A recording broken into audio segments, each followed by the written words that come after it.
Supervisors Meeting, recorded November 4th, 2019.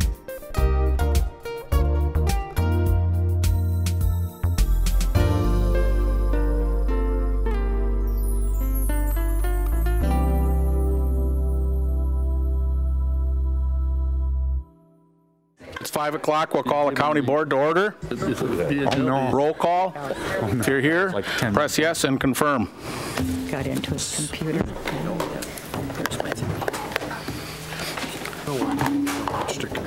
The birth dearth. That's true golfing. 23 present, 2 excused. Pledge of Allegiance. I pledge allegiance to the flag of the United States of America and to the republic for which it stands, one nation, under God, indivisible, with liberty and justice for all. Invocation by Supervisor Moresi. Thank you. Normally my invocation would be about 10 minutes long, but since Mike Splinter is back with us today, it's going to be 15 minutes long. I do want to express some gratitude for Mike being back. It's really good to have you here. We were all worried about you, and it's glad to have you back. So I was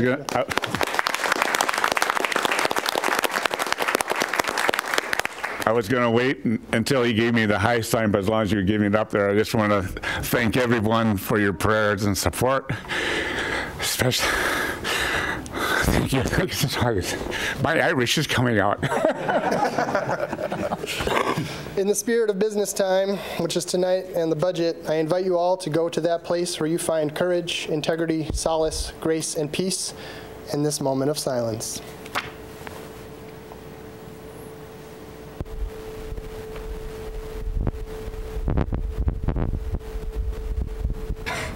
Thank you.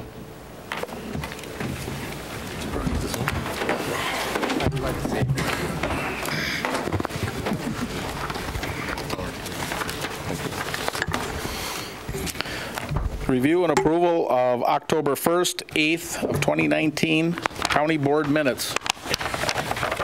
Take a motion by Supervisors Droik, seconded by Supervisor O'Brien. Any corrections or changes? All those in favor with aye? Aye. Opposed? Minutes are approved. Correspondence. In your packet was information from Forward Analytics regarding the birth, dearth, falling fertility rates, fewer babies, and also was correspondence from County Executive Chris Holman regarding the 2020 budget. I would like to take this opportunity at this time to introduce and ask you to welcome Kayla Fillen. She is the county clerk appointee that will be replacing me on January 3rd. Kayla started with us today, and she'll be training in our office all of November and December. Feel free to stop by anytime and welcome her.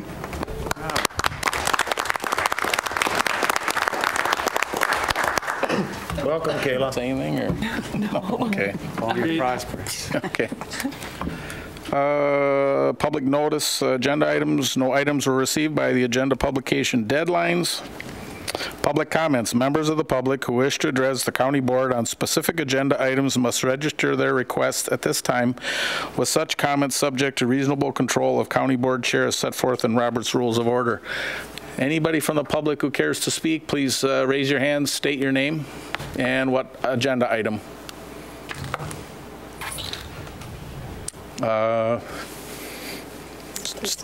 Please stand. Mr. Rappi, I see you got your hand up.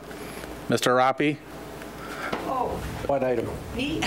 Yes. Oh. I'm here to speak about the budget cut from the county board, from the Portage County Health Care Center. Name, please. My name is Carlene Ferrante. Anybody else? Stand up, please. Mary Ann Leszewski regarding the county home budget. Sir? Tori Jennings regarding the county home budget. Tori Jennings. Will Stites, same topic. This, the county board budget. Hang on, hold on a second. Tori, yours was on the Healthcare Center. Healthcare Center? Yep. And sir? Will Stites. The name is Will Stites, and also on the Healthcare Center. Okay. Nancy Roppy, also on the Healthcare Center. And Joe Roppy on the Joe Roppy on the Healthcare Center. John Voyak on the Healthcare Center. John Voyak. Voyak, W-O-Y-A-K. Sarah Brish with the non-departmental funding.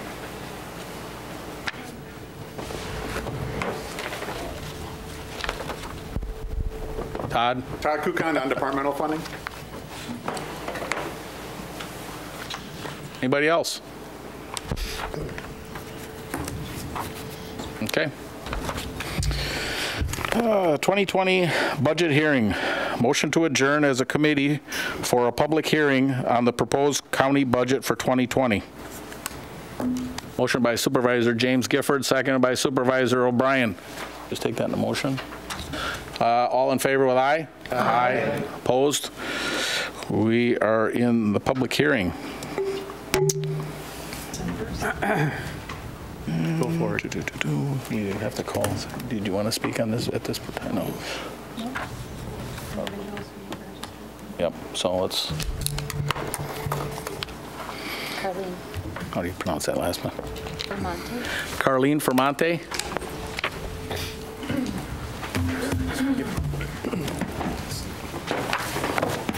Yep.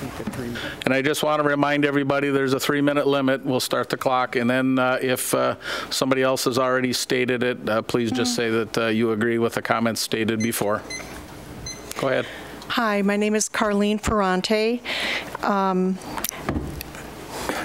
don't envy the members of the county board for having to make these decisions about what to fund with less and less money. I know that it's really hard, and I would not want to have to do it, so my sympathy to you first. But I want to speak up for the Portage County Health Care Center. There was a referendum to fund the Portage County Health Care Center, and I'm not sure that I know all the inside stories about why there would have been money taken away from the budget of the Portage County Health Care Center, but I don't like it. I don't like it, and it doesn't seem fair, and I want to remind you that it's the result of a referendum. If there was a referendum for the position that it's going to be funding, supposedly, would that pass the public? And I'm not sure that it would. So please remember what the public has asked us to do. Thank you. Thank you. Mary Ann Leszewski.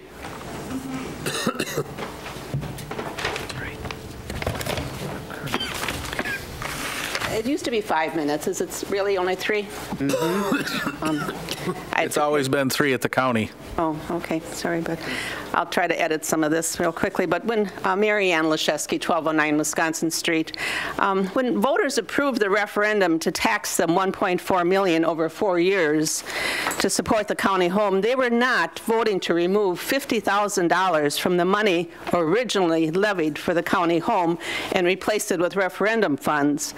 The $1.4 million was to buy more time for the county home to fund urgent priorities such as operations, HVAC, medical records, updating a feasibility study. And then there's the unplanned emergencies that happened to the county home, like the sewer that recently needed tens of thousands of dollars for replacement. The budget was already $500,000 in a shortfall when it was planned for the county home last year at $7.9 million. And 2018, the balance of the savings account for the county home that was used for shortfalls was rated to fund the year's levy then. Our director of the county home, Ms. Marcia McDonald, has done an amazing job of managing costs, implementing efficiencies, while giving us a 4- and 5-star rated facility that is very immaculate and very attentive to the tenants, and I don't know how we can ask any more of her. Safety was suggested as a reason for taking these funds.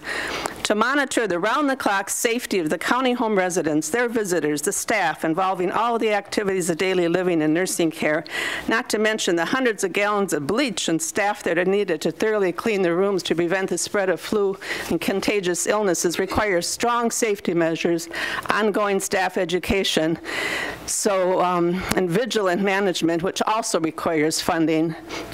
As the county grapples in the red, we no longer have the reserves that were needed for unexpected emergencies.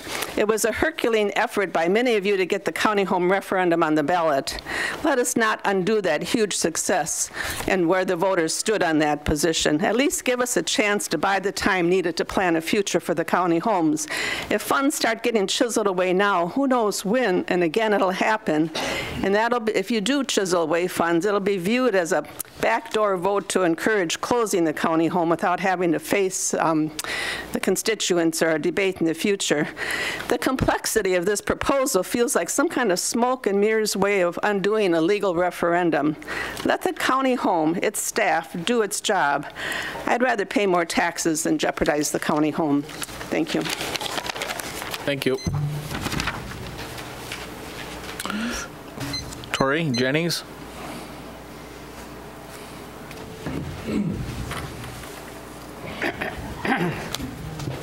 Tori Jennings, 1632 Ellis Street. I thought quite a bit today about what I wanted to say tonight, and I really could not gather my thoughts to create a statement because I feel that standing on this side of the wall here, none of you are listening, or most of you are not listening. Portage County made a decision in the form of direct democracy that was the referendum. And I've learned a lot about the Portage County Board of Supervisors over the past few months with things that I'm interested in. And I've learned how decision-making gets made in committees. And by the time it reaches the Board of Supervisors here, decision is made, and it's not going to get undone. I don't see that as a democratic process. I also know that going to committees that are at 7 o'clock in the morning, 8 o'clock in the morning, some crazy time during the day when no one can be there, and nothing is videotaped, you're not making yourselves accessible to the public. That's not democratic. I'm standing here now pretty much assured that all of you have made your decisions, so you're not listening, and I'm sort of wasting my breath. I just want to express echo what people have said already and what I believe others will say. We made a decision about this, and I'm very disappointed in Supervisor Laddick and whoever seconded the motion to move in this direction. This is wrong. Thank you. Will Stites.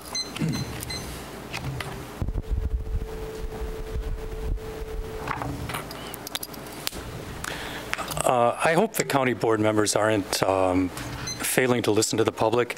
And we did have a referendum about this, as you all know, and it passed by a very comfortable majority to maintain the Portage County Health Care Center. And according to what I read in the Point Journal, this is not a permanent reduction of the healthcare center's budget, and the funds supposedly should be restored in the future. I'm just very concerned, actually I'm fearful, that once the funds are taken out of the healthcare center budget, it's going to be very, very difficult to get them back in. So I hope you will reject this withdrawal of funds from the healthcare center. Nancy Roppy.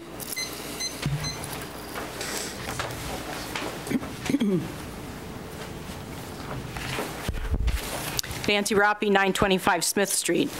The Finance Committee claims to support the Health Care Center, but has a funny way of showing it. Almost a year ago, on November 7th, 2018, at the Joint Health Care Center and Finance Committee meeting, Supervisor Dodge admonished the Health Care Center Committee, saying, "We need to prove we're fiscally responsible with the money that the public has graciously granted to the Health Care Center." The Health Care Center Committee then made very difficult and unpopular decisions I was personally uncomfortable with, but I held my nose and didn't object because of assurances the county board would recognize and appreciate this demonstration of fiscal responsibility. How'd that work for you? Well, not so well. The Finance Committee just picked your pocket. At the October 21st Finance Committee meeting, I vigorously objected to this blatant money grab. The argument for the skunky maneuver was money is only moving moving from one general fund to another general fund, and the healthcare center can replace it with referendum money, so the total amount stays the same. Problem is, the tax-paying public sees this as game playing and says, we just got rolled. At the October Finance Committee meeting, Supervisor Laddick asserted it doesn't matter which bucket the healthcare center budget comes from, because the diverted money can be replaced from the referendum. But back at that November 7th, 2018 joint meeting, Supervisor Dodge made it clear there would be restrictions on how referendum money is spent. So now we have members of the Finance Committee contradicting one another.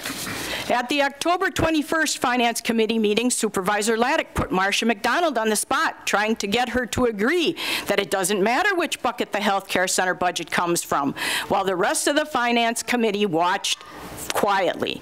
No one corrected him. So does their silent affirmation confirm there are now no restrictions on how Healthcare Center Committee spends referendum money going forward, especially if the intent is referendum revenue will be the sole source of funding they will have to rely on going forward? On Friday, October 18th, when I became aware of this scheme to bleed the Healthcare Center budget yet again, I left the sheriff a voicemail message stating I hoped he wouldn't consider taking money from the Healthcare Center to fund a new deputy position. When I actually spoke with him, he said he would be at the Finance Committee meeting, and when was amendment number 4 came up, he said he would reject that source of funding. Did he do the right thing and reject amendment number 4? No, he didn't.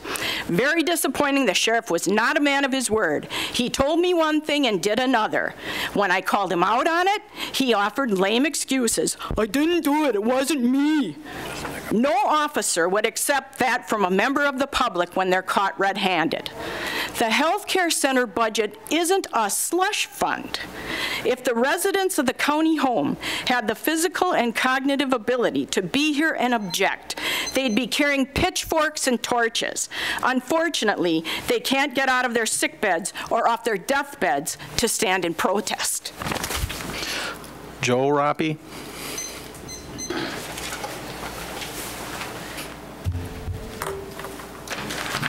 Thank you very much. Here's an analogy to help you understand the diversion of money from the healthcare center.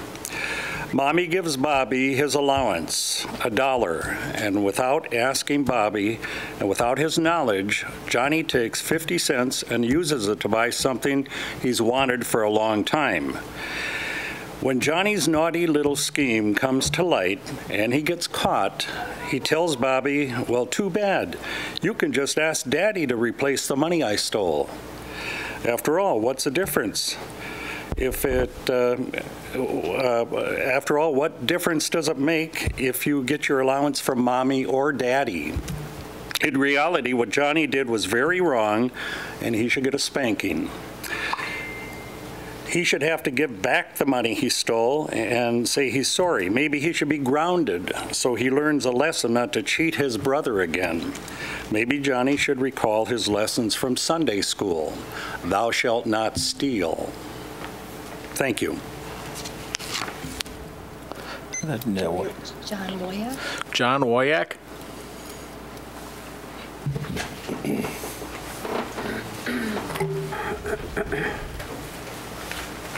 I would just like to say that I've been volunteering at Portage County Healthcare Center for over 10 years, and right now we have the best management at that place that I've ever saw. And I would say in this referendum, not only what we got, we should have got more.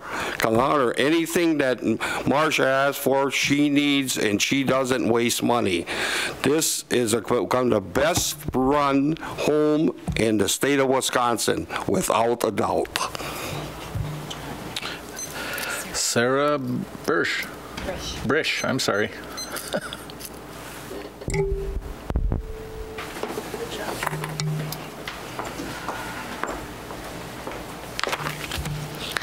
Thank you for allowing me to say a few words. I promise to keep it short. I'm here for two reasons tonight. The first, I wanted to make you all aware of the amendment to the county's budget that would cut the county's investment in tourism promotion and tourism development in half, from nearly $15,000 down to $7,500. Secondly, to ask that you restore the county's investment for tourism promotion and tourism development.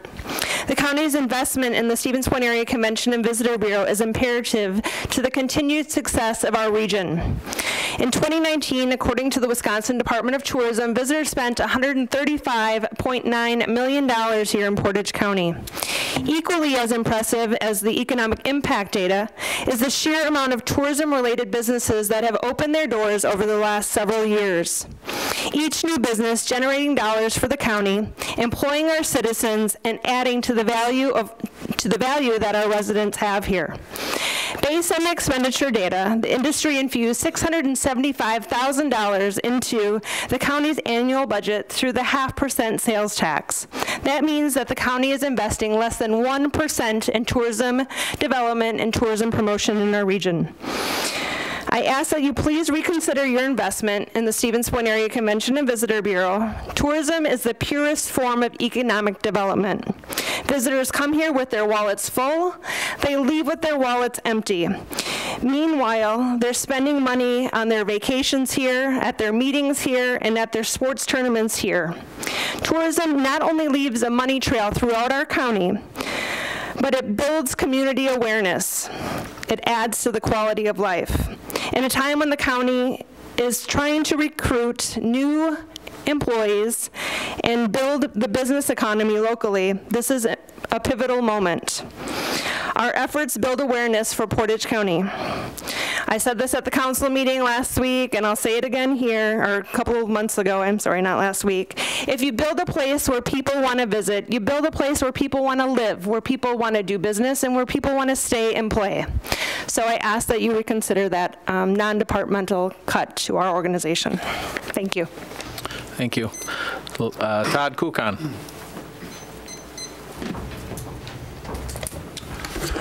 Hi, Todd Kukan, 1510 Billy Lane in Plover. And so I love that quote. I've used that quote before because we're part of that whole pipeline, that whole process of attracting people to our community and keeping people here for employees. And we're partnered with the Tourism Bureau, and they're partnered with us, and we work well together. And there's a lot of partners in our community. I too had a challenge about what to say because I sent you guys all kinds of information. A lot of people in our community, a lot of business leaders have sent you a lot. Just a couple of little nuggets. I thought it was interesting. Now, I haven't read the correspondence from Forward Analytics, but the title of it certainly shows that our population looks like it's going to be declining just from the population rate. I think it's about 1.8. I don't know if that's nationally or statewide, which means a declining population. And our efforts are focusing on bringing people here to our community, just like Sarah has talked about.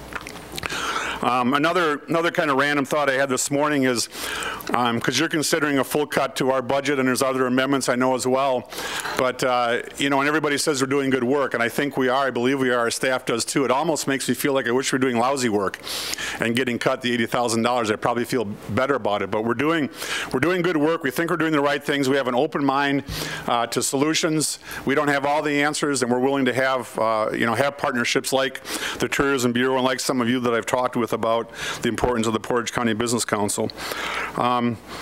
Jeannie mentioned 2 different meetings about a program. I can't remember the location, but we've researched that. So any nugget we get, we're out there researching, trying to find ways for additional funding to attract more people, to keep business here, to work with the business community. The last thing would be, and I sent you this information in regards to your strategic plan that many of you in this room voted on a couple, 3-4 years ago. Several items in that strategic plan relate to economic development. We're not all that's about it, but we certainly are a leader in this community, and we hope you'll reconsider and reinstate our $80,000. Thanks. Thank you, Todd. I'll take a motion to adjourn the public hearing and return to the annual session. Motion by Supervisor Jankowski, seconded by Supervisor Splinter. Question. Supervisor Splinter. May I make a comment? Yes. Or not? No. I'd rather have you save it for later. Okay, that's fine. We have a motion to close the public hearing and go back to our annual session. All those in favor with aye? Aye. Opposed? We are back in our annual session. Number 1, adoption of the 2020 Portage County budget. I need a motion to put this on the, whoops. Resolution 168, 2018-2020, submitted by the Finance Committee, and this resolution adopts the 2020 budget. Motion by Supervisor James Gifford, seconded by Supervisor Redkowski. Jenny.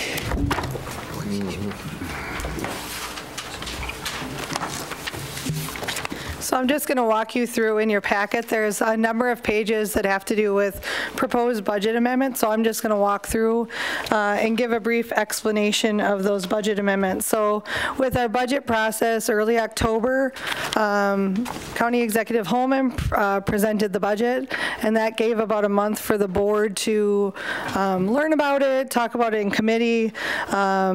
Mid-October, budget amendments were due to be presented to Finance Committee. Finance Committee met on October 21st and discussed the budget amendments. Their job that evening was to make recommendations regarding the budget amendments that were proposed. We did receive 4 amendments, and I'm looking at a page that looks like this, and at the top it says summary of 2020 budget amendments, Finance Committee amendments for consideration. So the first budget amendment was prepared by County Executive Holman, listening to the board commentary on our board meeting in terms of feedback on the proposed cuts to non-county agencies, and also feedback that was had at the Finance Committees in terms of the proposed 2 legal associate positions in the DA's office. This amendment was to take that feedback and offer a 2-year incremental cut to non-county agencies rather than the immediate cut to the Business Council, and also incorporate the reduction in 1 FTE legal associate position, and putting the residual property tax levy that was left over due to those cuts into the capital improvement fund. Finance Committee's recommendation on that budget amendment was to approve it with modifications to reduce the create funding to 0, and also, rather than put the residual property tax levy in the capital improvements fund, put that residual money into the contingency fund. So that was amendment number 1 and their action.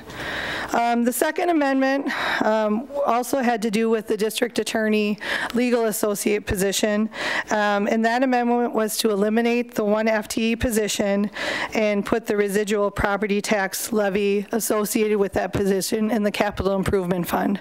The Finance Committee's recommendation was to reject that amendment because they had already recommended number 1. So they had already acted on what they wanted to do regarding the district attorney's legal associate position. So in light of that first amendment, their recommendation was to reject number 2. On the next page, amendment number 3 came out of a joint meeting with the Healthcare Center Committee and the Finance Committee. During that meeting, the Healthcare Center Committee recognized a need for some improvements to their current call light system. The overall cost of that improvement is roughly $40,000. However, the annual impact to the Healthcare Center budget is about $5,000 or $8,000 rather per year for the life of the improvement. The Healthcare Center is an enterprise fund, so they depreciate their assets. So that's why this is over the life of the $40,000 improvement. And in order to fund that, they were going to take the money out of their fund balance or their unrestricted net assets. They are projecting a savings for 2019 that would be added to their unrestricted fund, and that's how the funds that they would be utilizing to do this. So that was amendment number 3. Amendment number 4.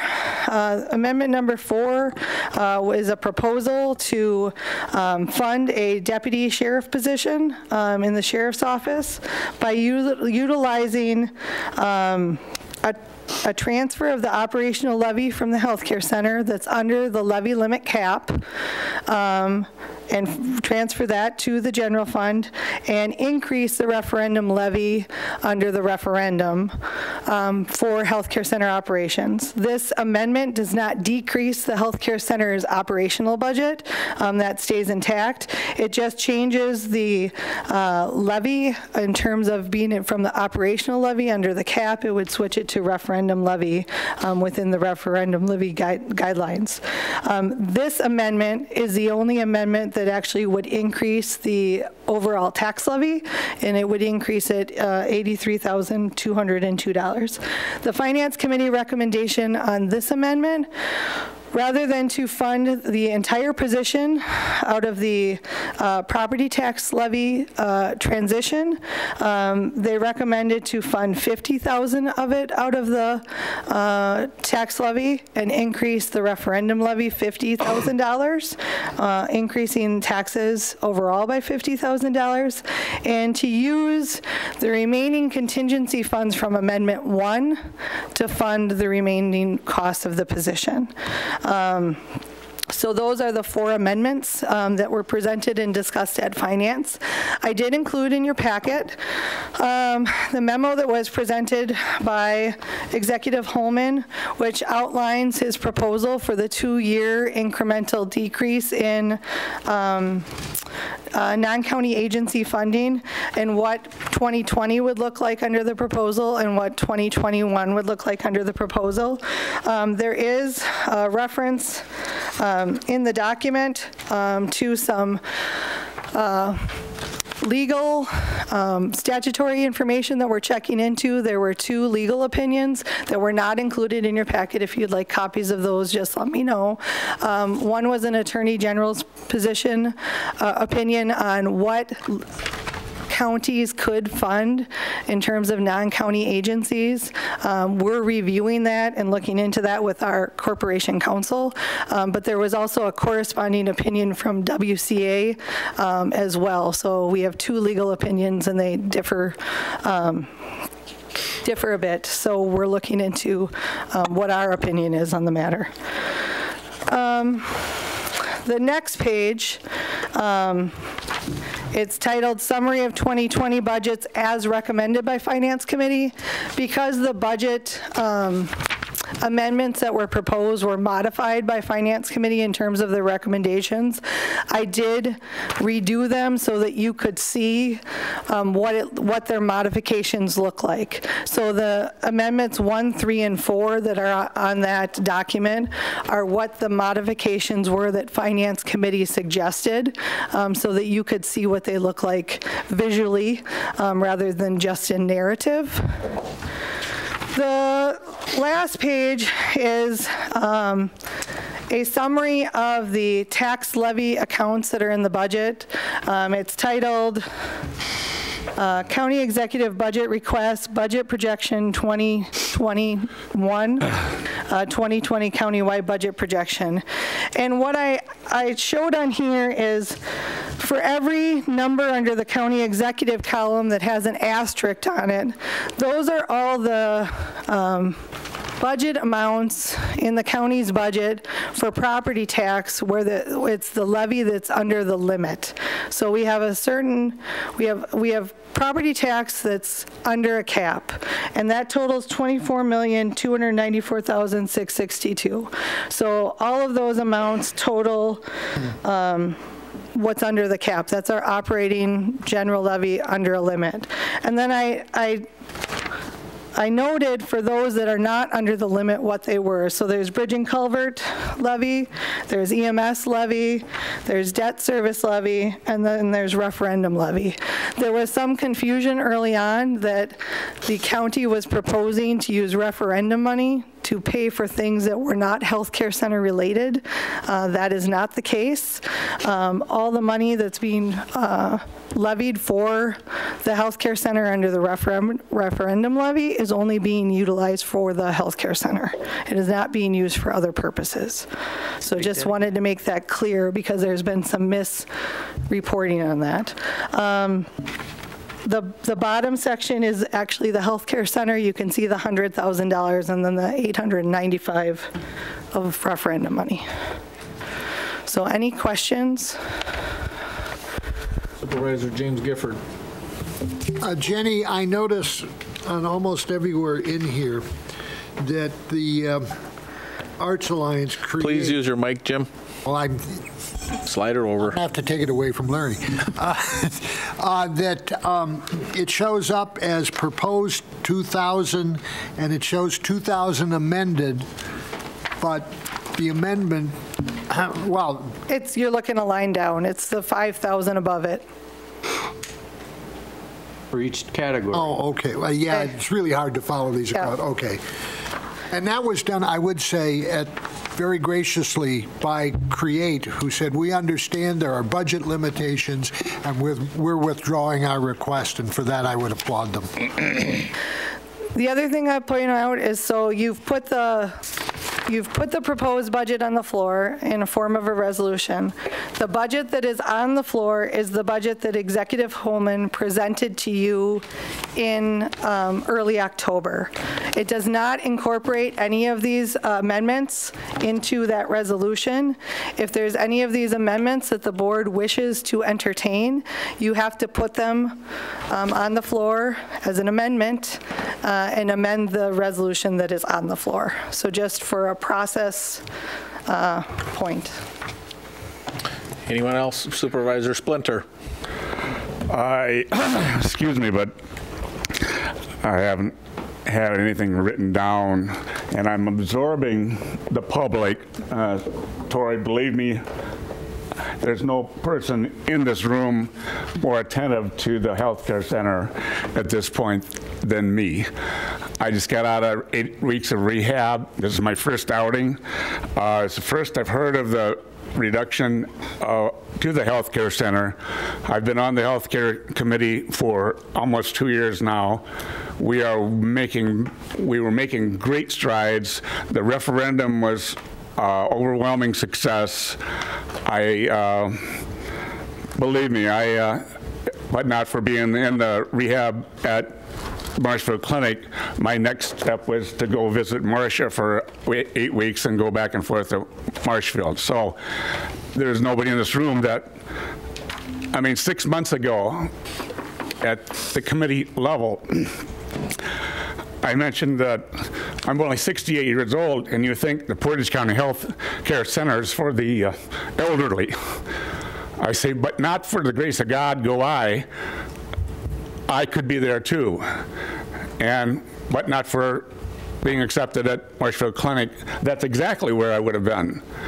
And I do not, based on, again, this is my first outing. I just got home last week, so I don't know all the political background on this, but on the surface and based on the comments of the people, I would not be in favor of the amendment number 4. And I would urge people to reconsider that and vote accordingly to what your conscience is. Thank you very much. Supervisor Neville. I have a question, if I could, for Ms. Josie about the $50,000. Is your mic on? I think so. Green light will be on. I've got it closer now. That's better. Is that better? Thank you. Okay. The $50,000 that will come from the referendum, okay, will go to the health care center so that the $100,000 that was allocated is still $100,000, correct?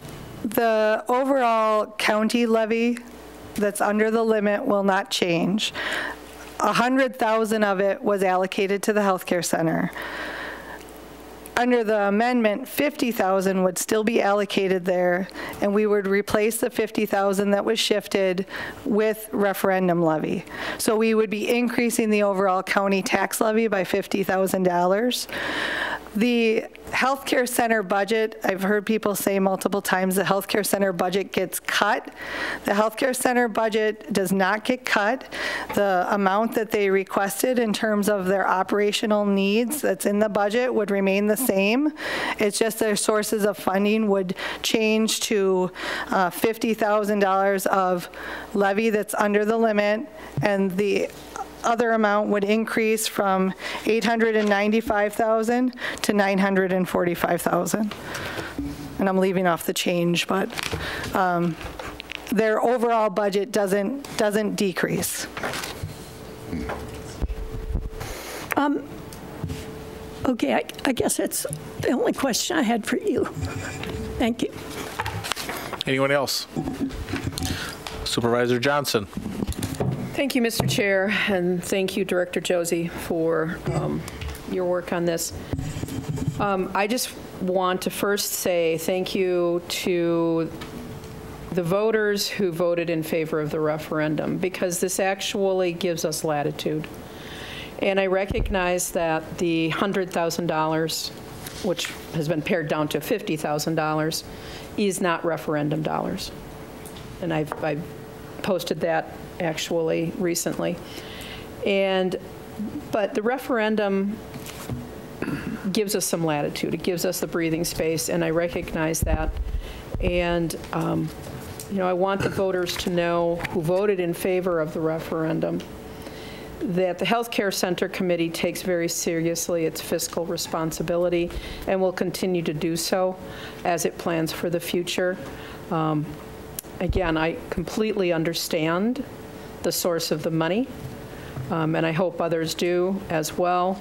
It is a little bit of shifting of from one pot to the other, but in the end, it was the good voters of this county who gave us the latitude to be able to work with this. And I intend to work vigorously to honor that vote. Thank you. Supervisor Moore. Thank you, Mr. Chair. I also, from hearing everything tonight, I do understand that the $50,000 that is being proposed to come from the healthcare center is actually not coming from referendum money, but I also am thinking if we didn't have to take from that referendum money for the $50,000 that's now being shifted to fund a position in the Sheriff's Department, what else could be done with that $50,000? On top of that, I also want to think further than that. I'm not interested in funding positions that are not sustainable. What happens after this year? Where's the rest of this $50,000 going to come from in the following years to make sure that we sustain this position at the Sheriff's Department? So I want us to think about those as we're voting on this budget tonight. Supervisor Moresi. While we're on the topic, I'll just go ahead with Please use the mic. Oh, sorry about that. And while we're on the topic, I'll go ahead with what I'd like to say. Thank you, Mr. Chair. First, I'd like to say that I fully support the Sheriff's Office request for another deputy. For the short 3 years that I've been on this county board, I've heard requests made and denied more than once. With every department in every town in America, we are overworked and understaffed. Unfortunately, the trend will continue into the foreseeable future. That being said, I support our Sheriff's Department, the staff, and all the concerns that they have. This amendment, on the other hand, to rob Peter to pay Paul is utterly disappointing, but not shocking in the least. I knew it was just a matter of time before somebody would realize there was money somewhere to be pilfered, and today is that day. The Portage County Healthcare Center Committee worked hard to get this overwhelmingly community-supported referendum to increase the levy by up to $1.4 million annually to buy us some time to work out a business plan for a successful transition into the next phase of services. A plan we are implementing in such a fiscally responsible manner that we have a surplus in our first year of the referendum. Chair Johnson and myself, along with our state representative, Katrina Shanklin, fought tooth and nail to make sure all the facts were sound, and all resources were exhausted to ensure the success of this referendum. T's were crossed and I's were dotted. All this while we were given reasons why we can't, why we shouldn't, it won't work, and not to mention it will be difficult from those opposed to our efforts. Our treasurer even threw in the towel over this whole ordeal. It was roadblock after roadblock, pitfall after pitfall, yet we persisted. We persisted with the help of some key staff taking on additional responsibilities, a devout public who see the value that the Portage County Healthcare Center adds to our community, and you, the county board, who voted with us to allow the referendum to move forward to its eventual success. To see this amendment come from the Finance Committee without as much as a phone call or a chat in the hallway, or even the mention of it in the Joint Finance Portage County Healthcare Committee meeting a few days early is baffling. It's not surprising, but it is baffling. It's baffling because out of mutual respect for each other as fellow county board supervisors, the very least one of you could do is call me before trying to pull the wool over my eyes. Not only is this amendment completely dishonorable and disrespectful, but it's also in violation of the public trust. We went to the community to ask for their blessings to support the Portage County Healthcare Center. We went to the public to ask for up to 4 years to make up for the sins of past county boards' neglect. We went to the people. We went to the people who overwhelmingly supported the Portage County Healthcare Survey that we sent out. We went to the Finance Committee to ask for their blessings and support, and were lectured over and over again like children on being fiscally responsible with taxpayer dollars. And now Supervisor Laddick has proposed this. So please, Mr. Laddick, riddle me this. How is stealing money from the taxpayers mandated to be used for the Portage County Healthcare Center and giving it to the Sheriff's Office being a fiscal steward of taxpayer dollars? We can all see the shift in operational funding from the Portage County Healthcare Center to the Sheriff's Office. The taxpayer and the Portage County Healthcare Center Committee are expected to fill that gap with the taxpayer levy, only to never get that money back from the operational levy. I know that this is not an illegal action, but ideas like this are morally bankrupt. They have no courage or integrity to them. They are a spineless attempt to divest from the will of the people. So if Mr. Laddick would like to fund the Sheriff's Office, a valiant effort that I completely support, then I suggest that he do what the Portage County Healthcare Committee did. So we stood with determination, we came up with a good plan, we executed the said plan, we pounded the pavement, we built support, we wrote a referendum, and we got it passed. Then and only then can your committee appropriate the money how you wish. None of us should support this amendment. It's problematic and ill-conceived to its very core. It is simply wrong to violate the public trust and steal money from the Portage County taxpayers to pay for a deputy that was never part of the deal. Also, we have a duty in the name of decorum to hold each other accountable. A vote in favor of this condones an air of superiority of one committee over another, and the fact that we should at least be buying a fellow supervisor a drink before screwing them over. Please vote no on this amendment. Thank you. I would rather not get in back and forth, Dave. Supervisor Neville? When I was looking through my packet for this meeting, and I saw there were these amendments, and then I'm thinking, these are coming at the last minute without time to think about them. And as far as the ones that involve the healthcare center, or the number 4, I had no knowledge of it prior to getting my packet, no opportunity to have any impact on it, although I'm a member of the Portage County Healthcare Committee. And I thought, this isn't how it should work. There's been a lot of time spent on the budget, and then we get down right to the end, and we jump in and make a significant change without people having a chance to be informed, to think about it. And then, once more, when the public hearing comes on this night, I think back to my days as speaking at public hearings, when it's last minute. Things that come up, sorry, I'm looking at the back of your head. It's driving me crazy. Thanks. It's last minute. It's like, what is the public, what difference does it make if this is laid out and we're getting ready to vote on it as soon as we close down the public hearing? We don't have time to discuss it, to think about it more, to do anything. And I'm disappointed in that. And I realize that's how public hearings seem to work. And they seem to me not to be serving the purpose they're supposed to serve.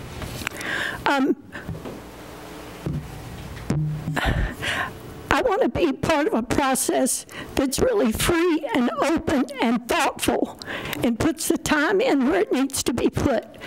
For that reason, voting on these amendments tonight, I realize the amendments have to happen if they're going to go into the budget.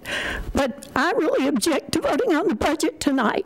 If we don't have time to think about these amendments, to look into them as a committee, since the committee I work on is affected, the health care center, I just think our process is wrong.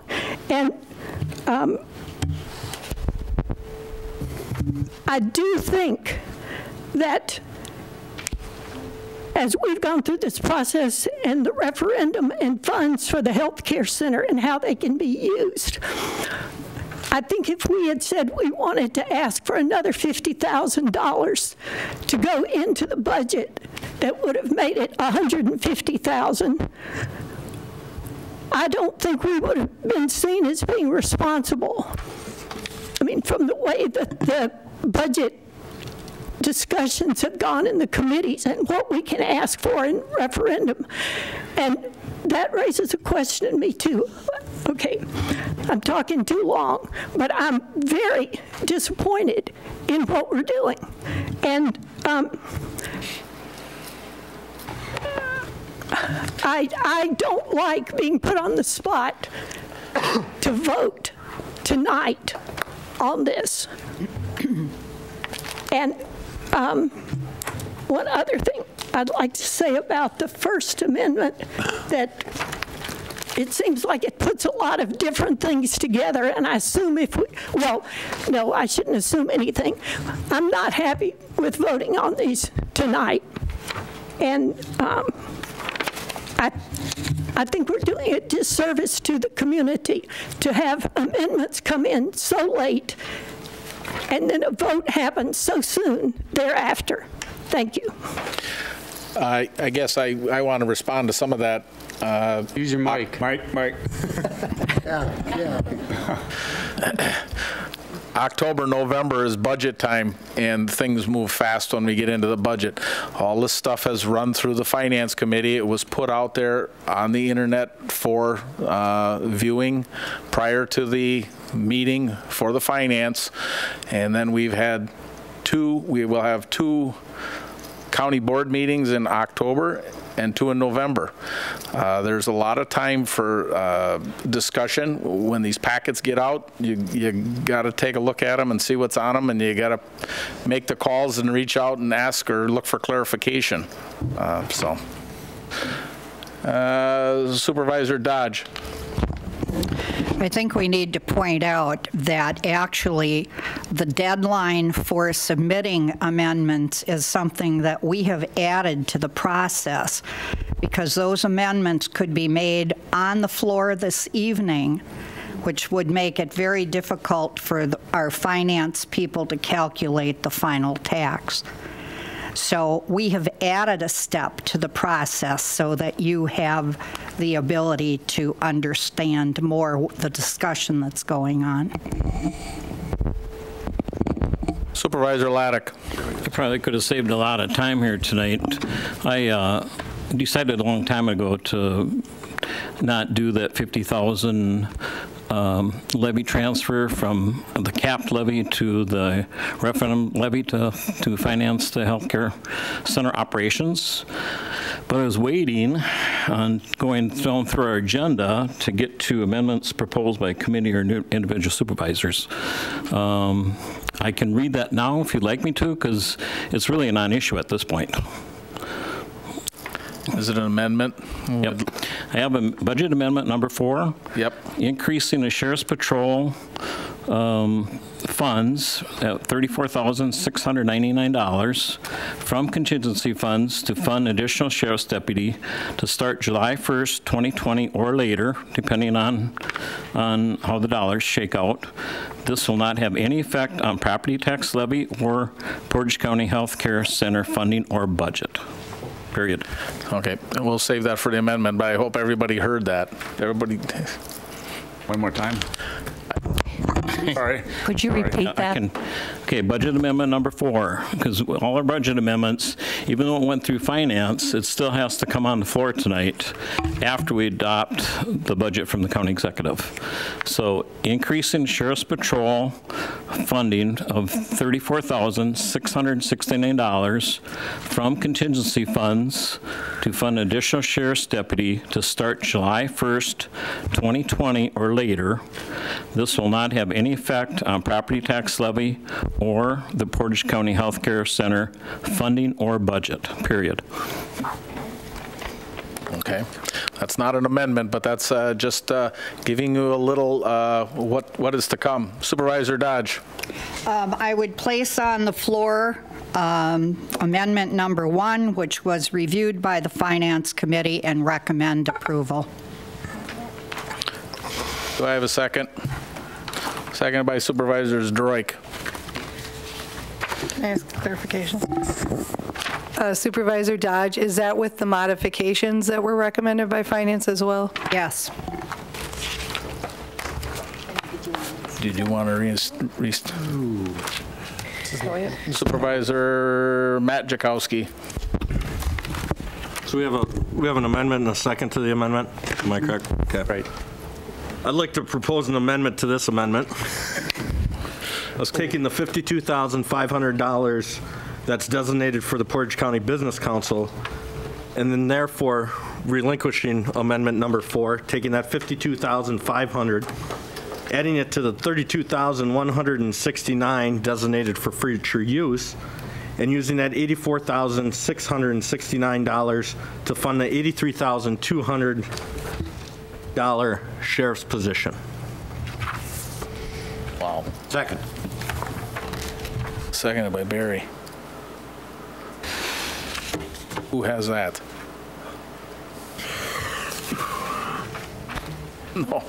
No. Understand that? Or would you like? Yeah. We're going to need you to restate that. Okay. You have it written down? Would you like to just bring it? I don't need to write it down. It's not my job. It's all up here. I will restate it. To take the $52,500 in the amendment that's designated for the Portage County Business Council, add it to the $32,169 in that same amendment that's designated for future use. That would give us a total of $84,669 to fund the sheriff's position. That is requested in amendment number 4. Therefore, taking amendment number 4 off the table.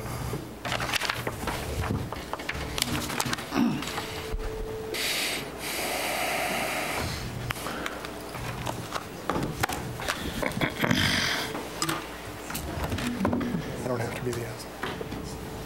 Matt, that was funding the position for an entire year? That's funding the position starting January 1 for the entire year. And just to clarify, Supervisor Jakowski, the total that you came up with was $84,669? Is that correct?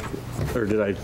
No, I'm asking, is that what you? That's what I came up with a total. Okay. I added 52.5 to the 32,169. Okay. I did that quickly here, and my penmanship sometimes isn't Nope, really that's great. okay. I thought maybe I was wrong. Nope, you're correct. And I believe the sheriff's position is 83.2. Did I look? Correct, 83,202. 83,202. So for clarification, when you say the $52,000 from the Business Council, you're leaving them with 0? Yes. Correct. Have an amendment. Do we take They got it. And that before they can get to the amendment. To the second amendment? They have to vote on the second amendment to get back to the first amendment. You have to vote on Matt's. Okay. It's getting very, very complicated, folks. We have to vote on Matt's amendment first before we... for discussion first. Before we can get back to the other one. And we have a motion and a second. Jenny? So just to restate, so what this would do on the amendment document, Finance Committee amendments for consideration, that was on page, or that's number 1, it will reduce the Business Council from $52,500 to 0. And rather than moving the money to the capital improvement fund, that $32,169. It would move it to the general fund for funding a sheriff's deputy for $83,202. And I would just say we'd have to put that residual money, that $84,669, probably just keep it in contingency. The difference between the sheriff's deputy and the $84,000 that we moved. That's the summary of what that budget amendment is. Supervisor James Gifford. And to save us trouble, we don't have to do anything with amendment number 4 if this passes, because nobody has moved it. And if we just move it, it goes away. If we don't move it, it goes away. Supervisor Moresi. I just have a procedural question. Are we still going to be voting on who else will get funding and who will not get funding in Amendment 1? Sure. After this? Currently, Supervisor Judge, I'm used to her in Finance Committee. What Supervisor Judge proposed was Amendment number 1 as modified by Finance Committee. So that allocated all of the non-county agency funds that's already in her amendment. Now, Supervisor Jakowski is changing that amendment to move the money to the sheriff's deputy position by removing it from the business council and removing that residual amount that's needed to fund the difference for the deputy position. So he's changing it so you won't need to vote on the non-county agency stuff again. That's originally in Chair or Supervisor Dodge's amendment. The reason why I ask is because I have amendments that I would like to restore funding to certain of these non-agency groups. So I just want to know when I should do that. The next amendment. Now we have. The next amendment to the amendment would be the appropriate time. Supervisor Moa. Amendment squared. Thank you, Mr. Chair. As we're going to vote on this amendment, I want us all to visit back and take a look at how we envision Portage County to be. We've been having a lot of talk in this community about decriminalization. We've been having talks in this community about other programs that really can support our community to become stronger and members in our community to be more healthy. I'm not saying this because I'm not in support of the Sheriff's Department. I am. I will call the police when needed. But there are programs that we're taking money away from that actually make our community a lot healthier. And we cannot take from one pot into something. We can't take from a pot that would actually be healing and fixing community and putting it into more policing, because we can't fix anything with more policing. So I want us to really think about how we envision this county to look like before we take money from non-county organizations and such as the Portage County Business Council, CAP Services, a lot of these other programs that actually can help us move further into making this county the way we want to live. Supervisor Bob Gifford. Yeah, I didn't come with anything written because I wanted to hear what the public input was. And I think what we got at tonight with, especially from Mr. and Mrs. Roppe, is, you know, when you monitor the mass media Facebook pages, you find out what a deep level of, I say, distrust of government there is out there. And, well, for example, there's almost nothing the city council can do that pleases more than 30% of the people. So it's kind of a process point that I wanted to make that amplify what Mildred was getting at, and also what Chai is getting at, that I hope that, and Jennifer, I promised I was going to get to this, and I will. After however these amendments get voted, that we will commit ourselves, both you, Chair Haga, and our county exec, commit ourselves to really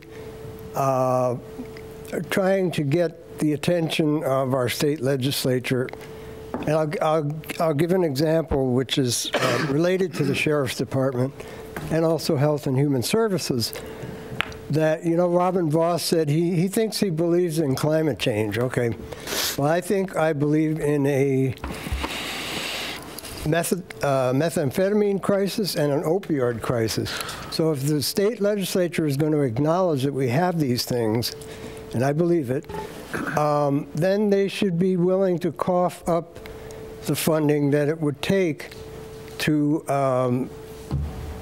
enforce some kind of action on these crises, and it would certainly help our Health and Human Services Department if we can start to radically reduce the amount of methamphetamine and opioids flowing into the communities. And I think that is a proper role for law enforcement, rather than going after minor offenses that shouldn't even be offenses, such as cannabis. So I just think, you know, groups like the Save the Healthcare Center group are the kind of thing I'd like to see a lot more of in the community, grassroots, nonpartisan, ground-up kind of citizen engagement. And, you know, I give these folks a lot of credit because they're always on the case. They're always vigilant about what we're doing. And, you know, take them seriously when they say that, you know, you're making some moves that sound kind of sketchy out here in the community. And take that seriously and say, okay, we're going to do better.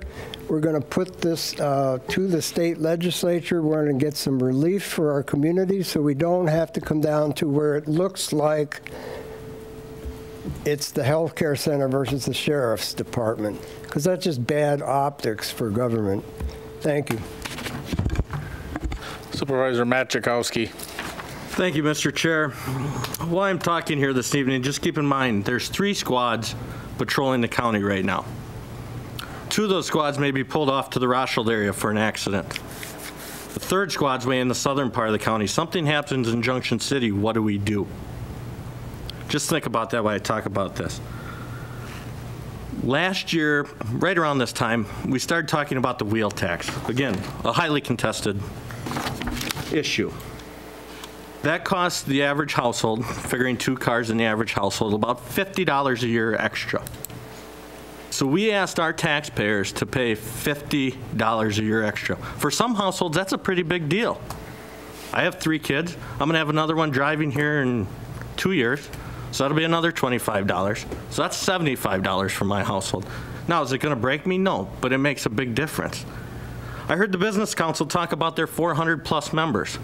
That's $200 a member that they would have to ask for to make up their difference. That's not that much when you think about it.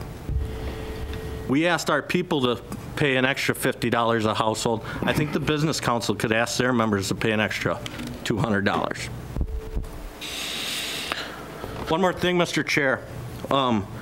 Ms. Mua's comment about we don't need more policing.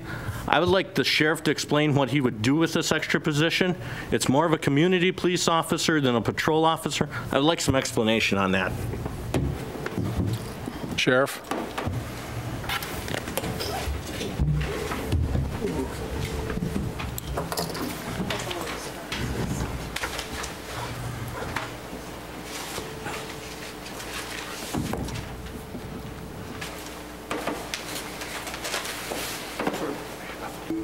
Sorry to put you on the spot, Sheriff. First, I'd like some clarification since I got the floor.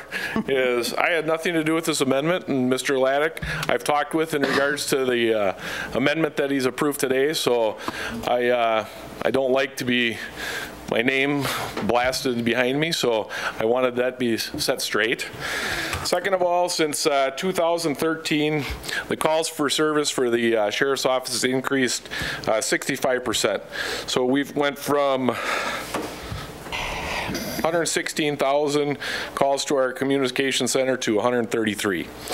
We also have increased the calls for service from 37,000 to 61,920 for officers. So that's a drastic increase. Now the expansion of the Sheriff's Office in regards to the requests for positions that have been going on prior to me even being elected, and this year I requested 2 for operations, 2 for communications, and 2 for the jail. This position, there's 2 positions I am dire in need of, and that is the drug officer and also community officer. This position, if it's granted, is going to be a community officer, and that is going to be out in the communities, and the purpose of of a community officer is to get to these problems before they occur. When I hear one of the supervisors say we don't need more police officers policing, how do we stop accidents? Presence when we're out there. How do we stop kids from taking drugs? Presence, being out there, being role models, teaching them. We have people in our schools doing Counteract, our community officers doing community programs. You know, when we're talking about policing, it's not just arresting low offender drug marijuana. We don't do that. Look at our jail. Look at the amount that we do. There's citations now. If you would look at the ordinances that you passed, you'd understand that. So I'm getting a little frustrated when I hear this, that we just arrest low offense people, because if you look at the jail population, there is none of that. We have diversion programs, and half of the people here have gone through and listened to the programs in regards to how much we do for offenders to keep them out of jail. Half of you have not taken the time to understand those programs. If you take the time to understand these programs, you'd understand that Portage County is way above our surrounding counties in the state of Wisconsin. So when it comes down to these programs, you're right. We haven't added a person since 1994. We're in dire need of officers out there, as Supervisor Jackowski said. I'm not in favor of robbing people for money, but you know something? Quality of life does matter in this county. And I hear from the citizens every day that they want more officers. So I ask for your support. Thank you, Sheriff. Thank you. Supervisor Honnold. I'd like to make a suggestion at this time that the next time we have to have a discussion like this, where we're having to pit one human need against another in this county, that we invite Senator Patrick Testin to come and join us so that the state representative can hear the kinds of choices that this local community is being asked to make. These are, we don't as a board want to pit one agency or one human need against another, but we don't have a lot of choices if there's no more money coming.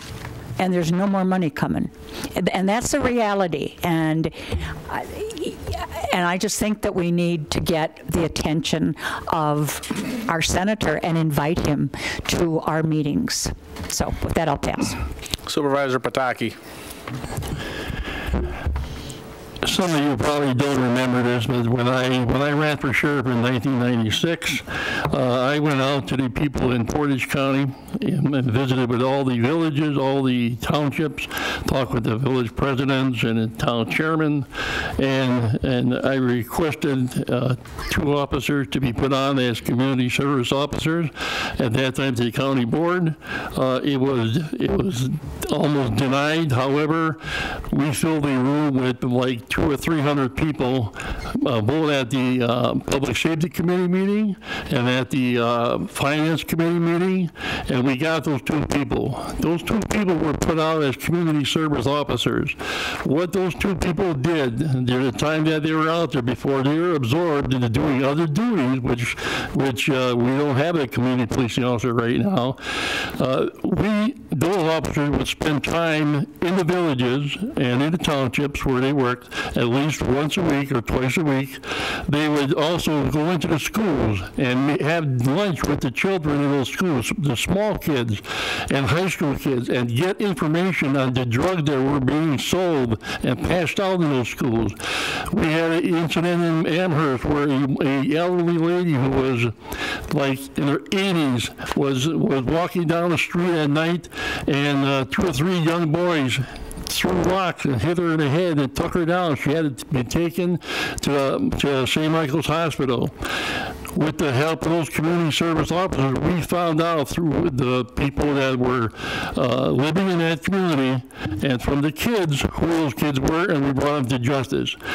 We need those people, all right? And the sheriff is asking for a community service and a drug officer.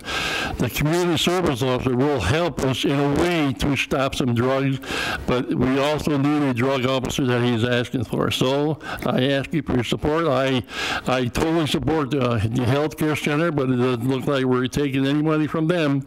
So I hope everyone will support the additional officer for the Sheriff's Department. Supervisor Johnson. Thank you, Mr. Chair. And I first want to say that I, too, had an amendment, so I'm going to kind of wait and see what Supervisor Moreci has as it relates. Supervisor, can you use your mic, please? Oh, sorry. What's wrong with the mics tonight? You gotta get close to it. Yeah. Got you a little closer. Overused by the city, I think. Yes, blame the city.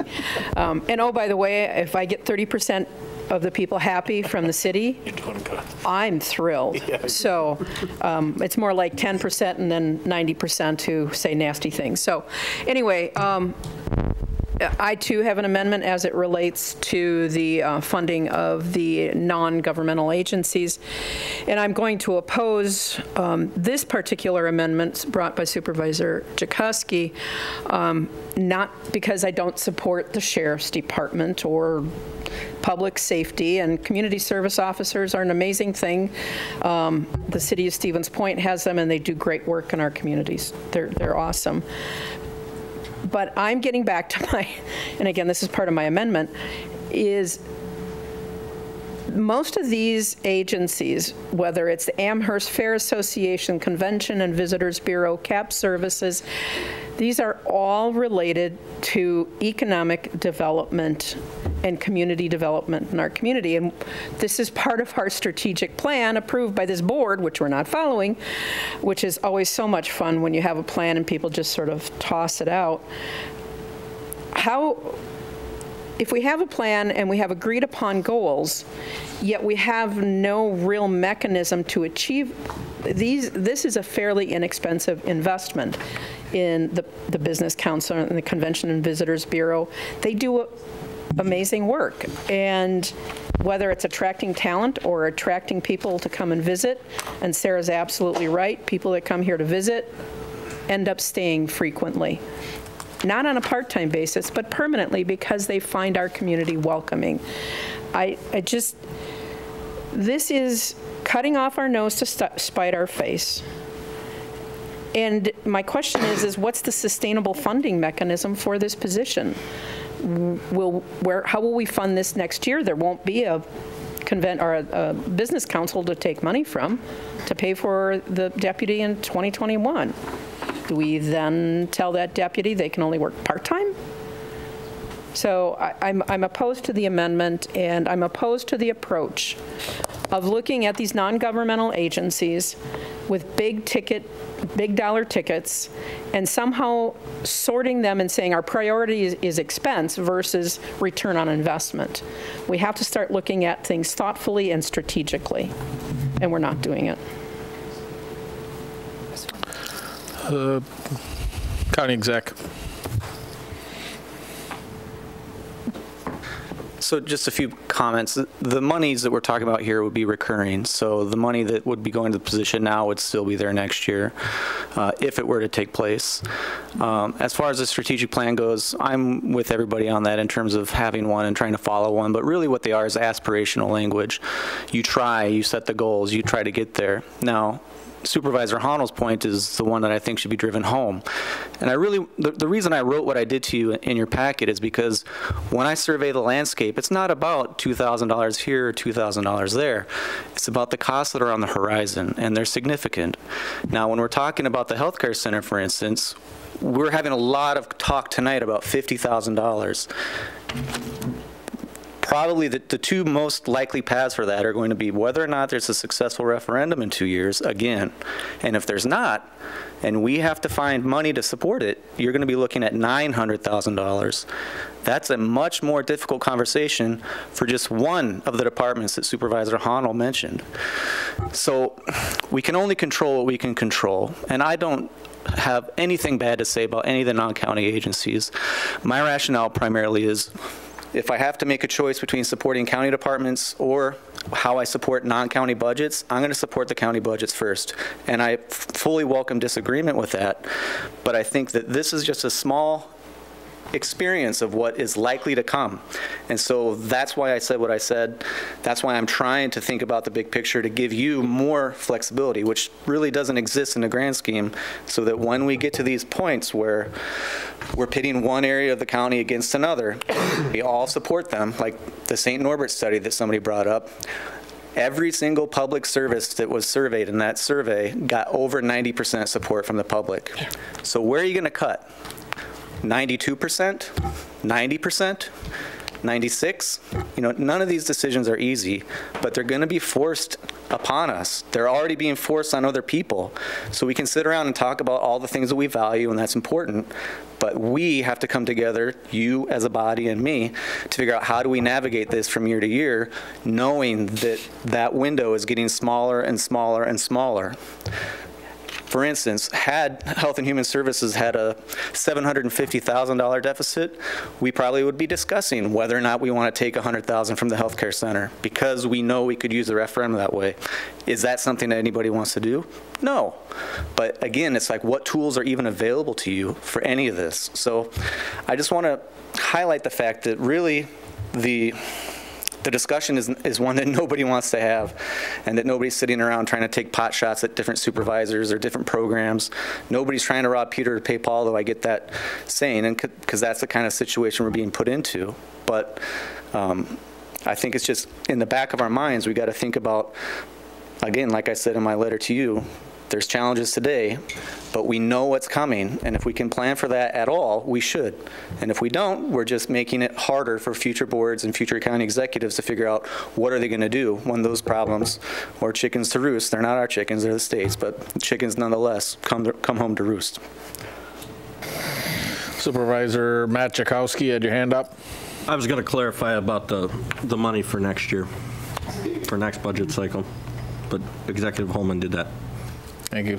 Supervisor Barry Jakowski. Thank you, Mr. Chair.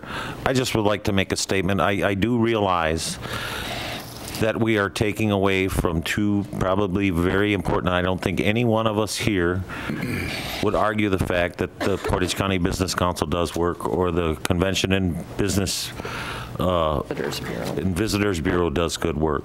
But I think Executive Holman brought up a good point, that we're funding, we are a government agency, and we're the governing agency that does the tax roll and does the tax levy. When it comes to supporting governmental bodies, they have to come first. We do realize that they do good work, but budgets are tight. And as a governmental body, we first have to worry about our governmental duties. So again, the pot shots that people are supposedly taking, I hope nobody takes these things personal. Executive Holman had a pie to cut. He cut it the best way he could. Yes, we're trying to cut into some other places to save some money. I don't believe that the Portage County Business Council or the Portage County Convention and Visitors Bureau will die without our support. I think there are ways that it can be self-funded. And I think, again, we have to worry about governmental agencies because we are the governmental body that sets the tax levy and collects the taxes. And our situations have to come first. Supervisor James Gifford. Well, I think that our county executive took the right tack here. I think, in many cases, the Business Council has gotten used to the $80,000, and Chris was taking a two-step process. We cut them some this year, and we cut them some next year. We're not cutting them ever down to zero, but we are reducing it. And I think that's the way to go. I don't think we should pass this amendment if it's going to mean no money for the Business Council. Supervisor Laddick. Honestly, I don't remember this much discussion in the budget last year. It wasn't that complicated. I don't think we had any year. Turmoil last year. It's getting a little bit crazy, but I did talk to Sheriff Lucas when I decided to modify my amendment, and he was okay with his deputy starting July 1st. Of course, we'd like to have one starting January 1st, but he's really okay with leaving it 6 months. The other thing we could do, and I've kind of proposed this before, but we have a lot of money in capital that we don't really have a plan for. We put some, was it Jenny, 700 and some thousand in for design and engineering for a new county facility. I can't see us ever using that this year. We might use a little bit. I know we have some contracts out there, but I think we're really at a stalemate there unless there's something I don't know. We can always borrow for capital, and if that's the only tool in the toolbox left, I would say let's use our levy money to support county services and borrow every dime we need for capital and put on a credit card and pay interest on it. And we can do private placement where we don't have to do a big bonding. Issue. Did you want to speak to that, Jen? The amount that's in capital for that project that Supervisor Laddick is referencing is $775,000. The only issue with bonding for that project is it's all design, so unless it led to construction or some other means improvement, we couldn't bond for it, but there is $775,000 allocated to that project. Supervisor Neville. I don't think that we should withdraw the funding from the Portage County Business Council. I'm sorry they couldn't get $80,000, but the $52,500 seems like a reasonable thing to me. Supervisor Pataki, then Supervisor Splinter. Something that the county board probably does not know, or the citizens don't know, but one of our deputies, matter of fact, several of our deputies in the last 3 or 4 years have the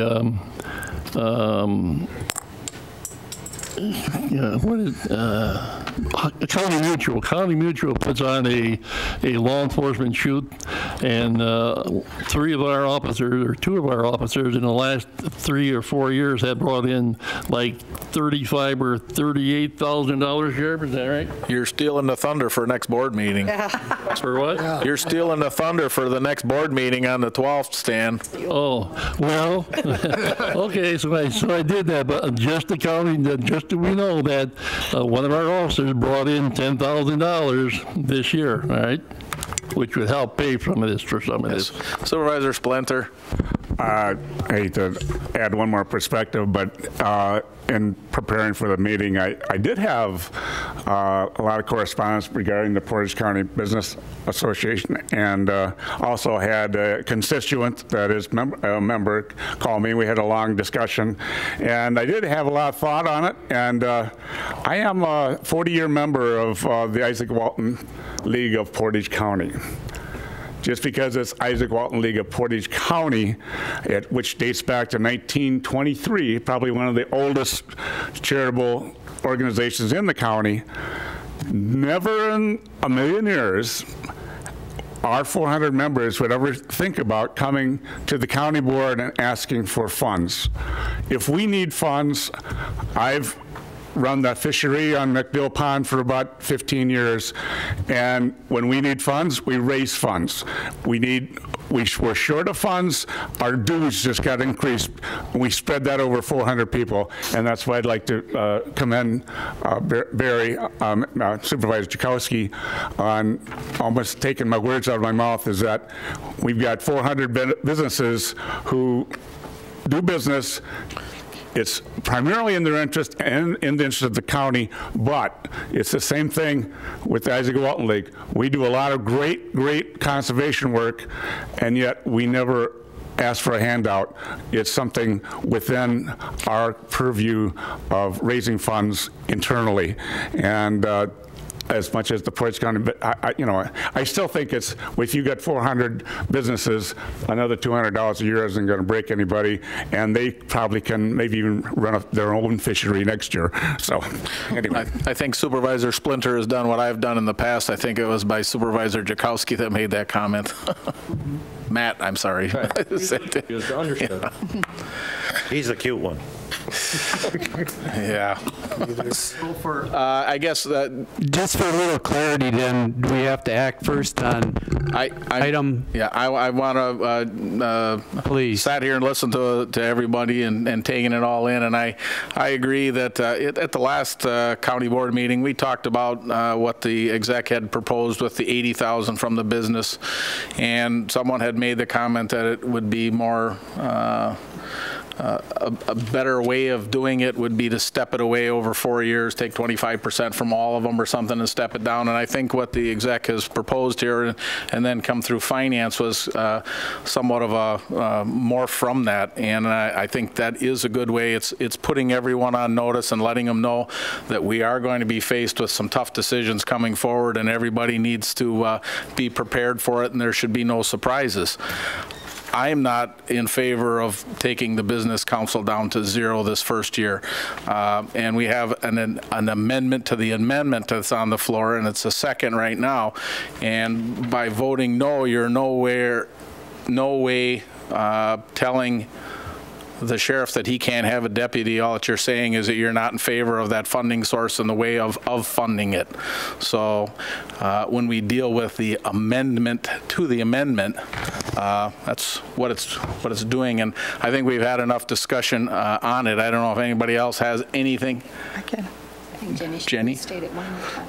Jenny's going to restate the amendment to the amendment. So Supervisor's Judge amendment was to proceed with budget amendment number 1 as recommended by Finance Committee.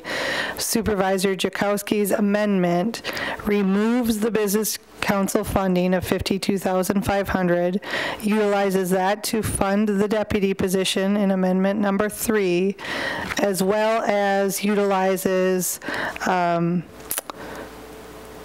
$30,702 of contingency funds and leaves the remaining contingency amount of $3,967 in contingency. Was that correct, Supervisor Machikowski? Yes, that is correct. Thank you. No, it's not. No, it's not. It's an amendment 4 is Number the one 4. that. Oh, sorry, 4. Sorry. No problem. Amendment 4. Right. Okay. And never mind. Does it? So we're going to vote now on the amendment to the amendment, which is Mr. Matt Jakowski's talking about shifting all the monies around and zeroing out the business council in essence. So we're going to do it electronically because I think there may be some yeses and nos in the crowd here. So all those in favor with Mr. Jakowski's amendment to the amendment, vote yes, and opposed, no.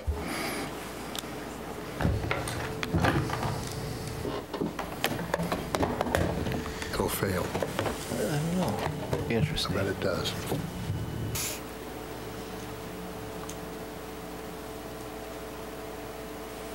Ten ayes, 13 nays, 2 excused. Amendment to the amendment failed. Okay. Back to the original amendment by Supervisor Dodge, and that was to approve number 1, and that's with the business council getting 52.5 the first year is for the majority of it the biggest change. So, is there any discussion on that? Everybody understand? Supervisor Medine. I do have a question, maybe for Jenny, for clarification. The under that amendment, there's $34,669 that becomes available for something else or the contingency fund.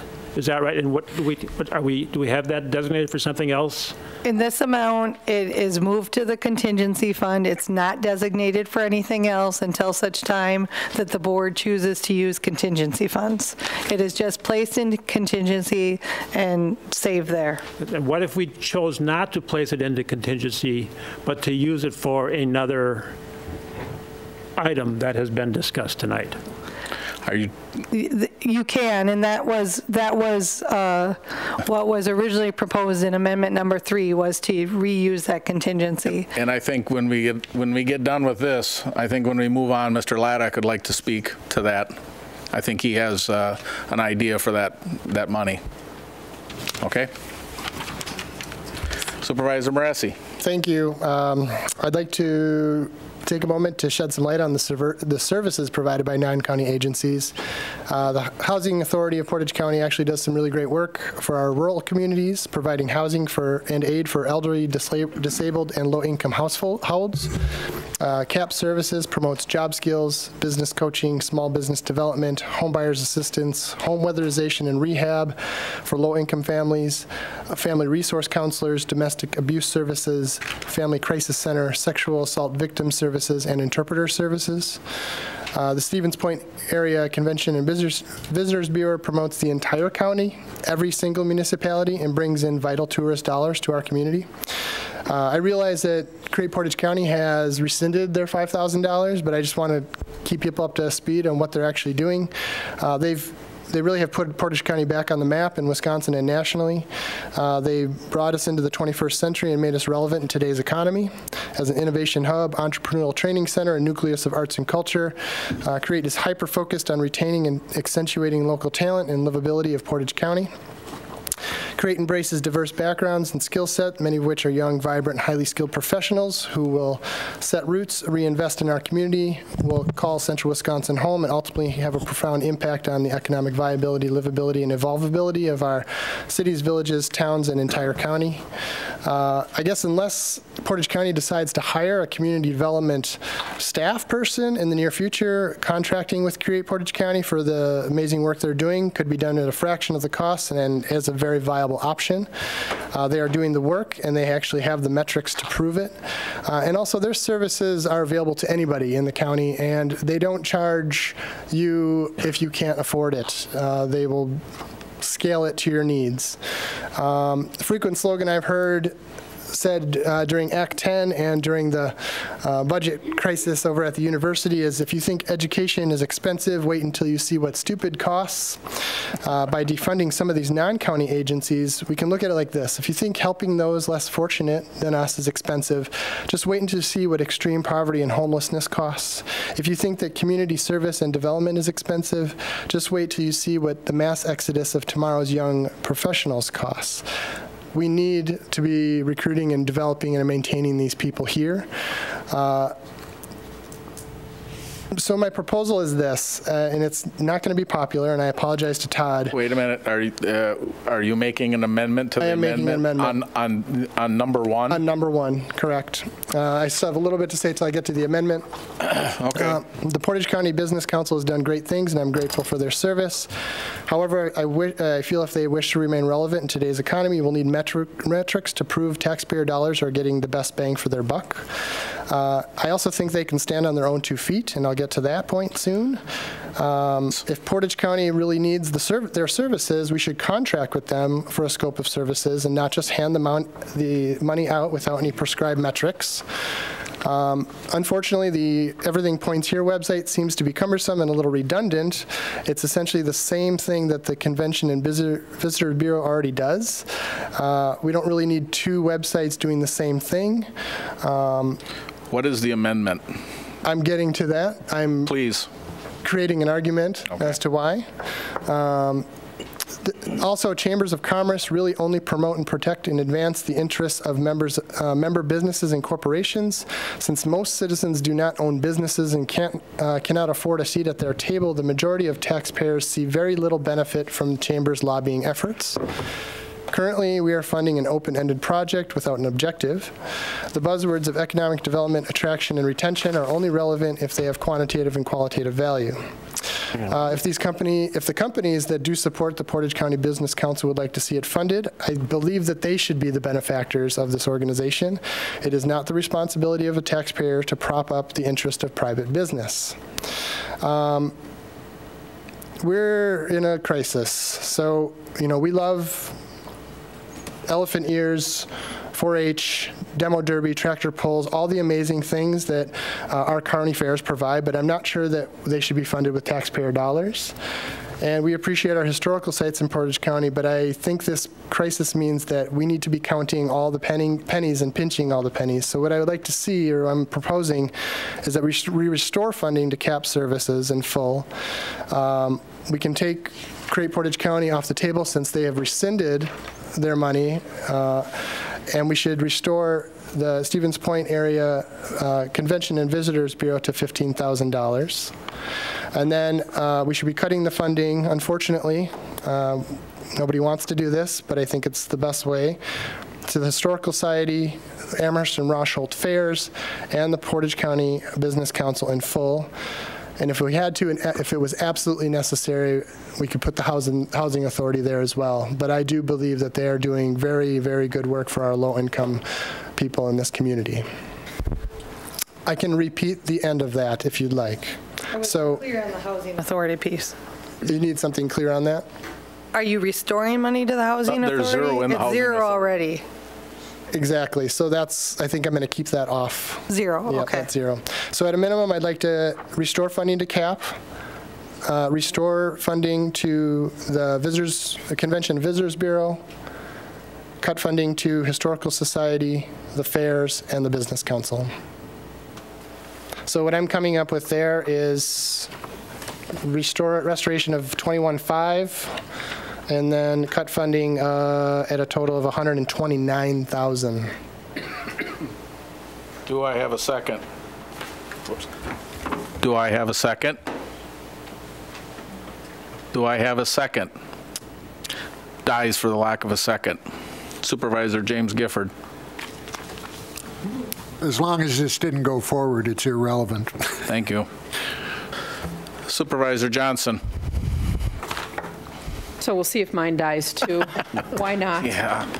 The place where I'm not hungry, no one else is either, so. My proposal, my amendment is to amend the 2020 budget to restore all but 20% of the 2019 funding for the following non-governmental agencies at the amount listed, and I'll list those in a moment. This is, if I did my math right, and who knows if that's true or not. This is an $18,350 addition to the budget and looks to each agency receiving county funding, not just the ones at the greatest expense. And the revenue source could be contingency, it could be general levy, it could be fund balance. So CAP would be funded at, the amended funding, excuse me, is $5,200. The Historical Society is $3,200. The Amherst Fair and the Rosholt Fair, respectively, at $1,600. Portage County Business Council at $64,000, and the Convention and Visitors Bureau at $12,000, making that a grand total of $87,500. Further, during the first half of 2020, the county asks each of the listed agencies to conduct a program evaluation of the agency work. The evaluation should be reviewed by the Finance Committee as part of the 2021 budget planning. Recommendations from the Finance Committee for agency funding should be forwarded to the executive and to the county board. The program evaluation should, at a minimum, contain the following: a discussion of the history and/or the origins of the funding and how it is relevant today. B, define the agency's mission and its relationship to the county's mission. C, describe how completed and projected goals serve the county, its department, specific groups, and residents. Provide data on this is D, excuse me, provide data on how the county's investment creates a return, the county's investments in these agencies creates a return on taxpayer investment. E, describe what would happen without county funding. And F, any other relevant information as part of the program evaluation. And I have mine written down, so if the clerk needs that, I'd be happy to. That's great. Did you want it? Hold on. Hold that thought. Yeah, I may not get a second. Typed it in. Yeah. Oh, she'll need that for the minutes, but yes, Jen. I only have a motion. I don't know if we go. Just clarification, in your amendment with those amount changes, is your wish to change the amount of the contingency fund for? Yes. Okay. Whatever, yes. I hadn't pulled that thought fully together. So the net change of all those changes, rather than the contingency fund being at $134,000, it would be reduced by 18,300. 669, it would be 116,319. That would be correct. Thank you for doing the math for me. Okay. We have a motion by Supervisor Johnson. Do I have a second? Do I have? I'll second it for discussion. That doesn't, it puts it on the floor, so if, Okay. are you seconding it? Okay. Discussion. I have a motion second by Moreci. Okay. Discussion. I see no one with any questions. All those in favor of the amended amendment to number 1, all in favor, press yes, and opposed, no. Should clarify that.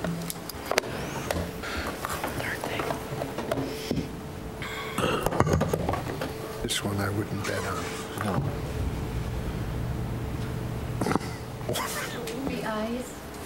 3 ayes, 19 nays, 3 excused. Amendment to the amendment failed. Back to the original amendment. Is there any further discussion or amendments to the amendment that's on the floor? Supervisor O'Brien. Can you read that amendment again so we know what we're voting on? Jenny? Amendment number 1 is in your packet titled Summary of 2020 Budgets as recommended by Finance Committee. This amendment changes the amounts to the non-county agencies of CAP services to $3,250, Historical Society to $2,000, Arts Alliance Create to $0, Amherst Fair Association to $2,000, Rosholt Fair Association to $2,000, Portage County Business Council to $52,500, Convention and Visitors Bureau to $7,500. It reduces 1 FTE District Attorney's Office legal associate position and the various salary, wage, fringe accounts for that position. And it places the remainder of the tax levy into the contingency funds to total $134,669 in the budget. Supervisor Machikowski. I guess this question would be maybe for Executive Home and maybe the Finance Committee. I noticed the ones that were reduced. Use the mic, please. Sorry. I noticed that the agencies that were reduced by 50% except for the Business Council. Is there a rationale behind that?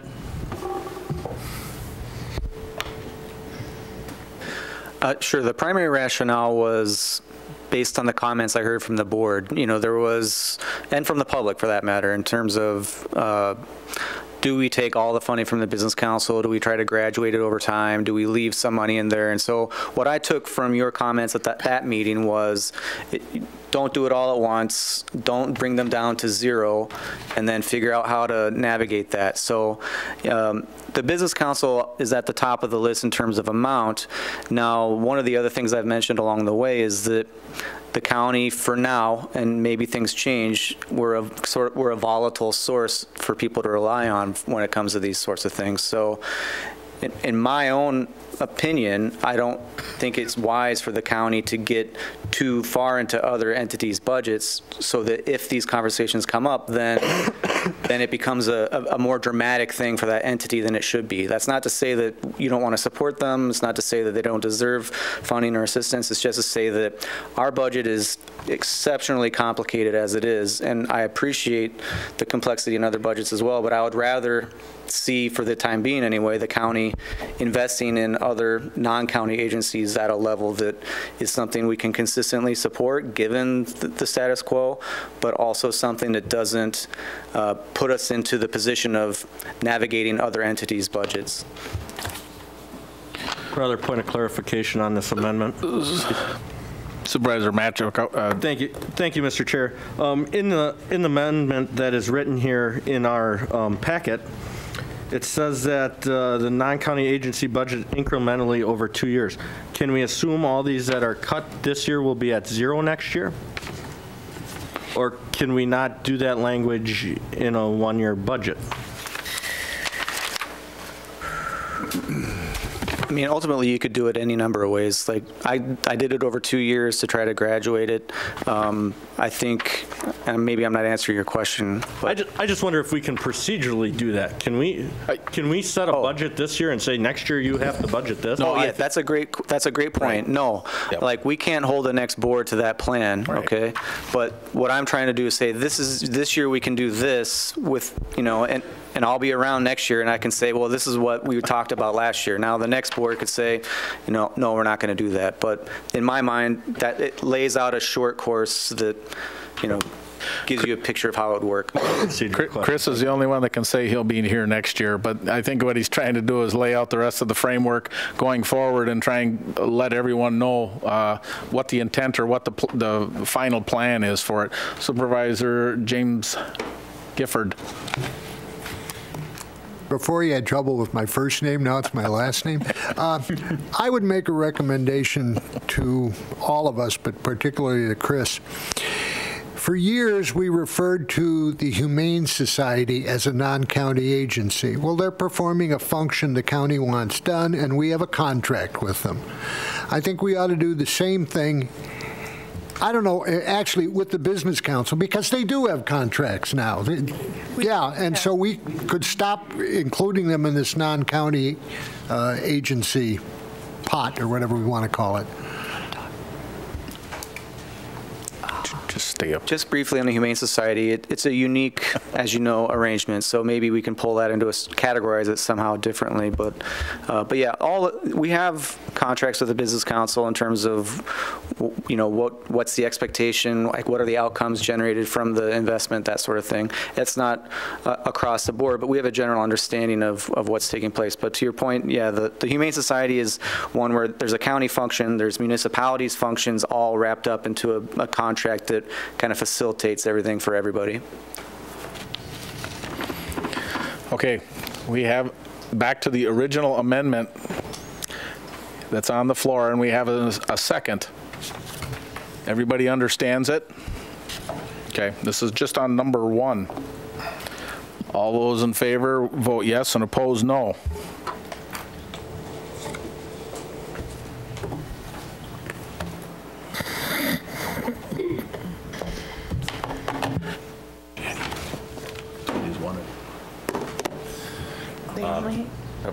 Only if they put them on the floor. They don't have to put these on the floor.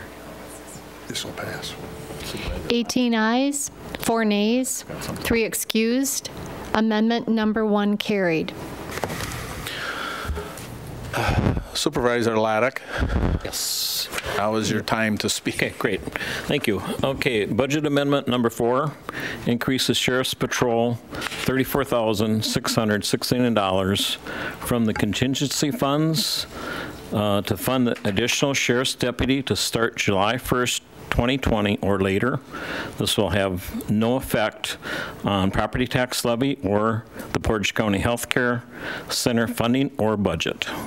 Second. Seconded by Supervisor James Gifford. Discussion. Want me to restate it? Please. So this would be the modified amendment number 4, and it would remove any of the references to the property tax levy. It would only fund the Sheriff's Patrol at an amount of $34,669, and it would be offset with contingency funds. And the start date would be equivalent to whatever we have funding for. We would start it so that it could do the remainder of the year. Correct. Okay, everybody clear? Supervisor Matt Jakowski. I'd like to make the amendment to fund the sheriff's position by taking the balance of it out of capital to start January 1st, 2020. We already have one amendment on the floor. So this is an amendment to the amendment, right, Matt? Yes, that is correct. Okay, do I have a second? Second from Supervisor O'Brien. Discussion. Could he restate that? Can you restate that, Supervisor Jakowski? I would make the amendment to Supervisor Laddick's amendment to take the balance to make that whole to start January 1, 2020.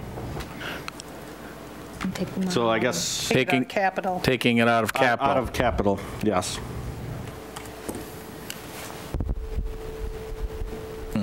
And just to clarify, Supervisor Jakowski, when you say take it out of capital, I'm assuming you mean the government facility capital Yes, project? I believe so, because we are a long ways from spending that amount of money on that. I wouldn't say a long way. Relative. Well, the city should pull I'm the plug out from under optimistic. us again. Does the sheriff have an opinion on this? I guess does it make much difference? Do you feel strongly one way or the other? Or obviously you'd probably like to have them start the first of the year, but the second year? I think it was 2. He wants 2 people. Let him talk. Yeah. All right, Supervisor Gifford. Matt, I'm wondering why you decided to take this out of capital. Capital is capital, which a position isn't. Why not take it out of contingency? I just feel that the $750,000 in capital is a large amount for where we are in the process. And that's why I thought out of the building fund capital, that's why. If you feel it's better at contingency, vote it down and bring the amendment back at contingency. Okay. Supervisor Laddick. I agree with Supervisor Jakowski. I think we should take the other $50,000 out of capital because I can't see using that in the next 12 or 14 months. And we certainly, if we need it, we can certainly borrow for capital projects. That's the one tool in our toolbox that we can use with the levy caps. Okay. And I know we're not going to change the state government. Yeah. I know that's not going to happen. All right. Any other discussion? Now this is the... Can you just Okay, yes? hold? Sure. We're plowing a lot of new field here, folks, so we're going to take our time so we make sure we get it right.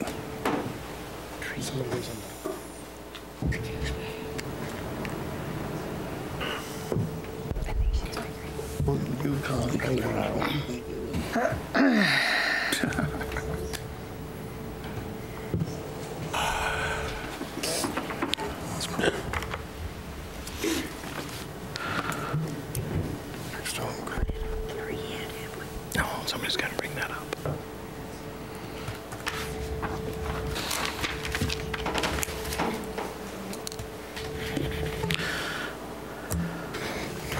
So we're done with this too then.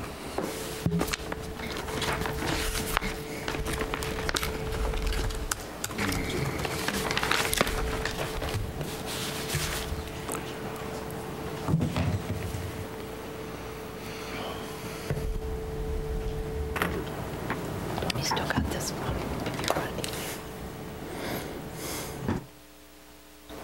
Call light.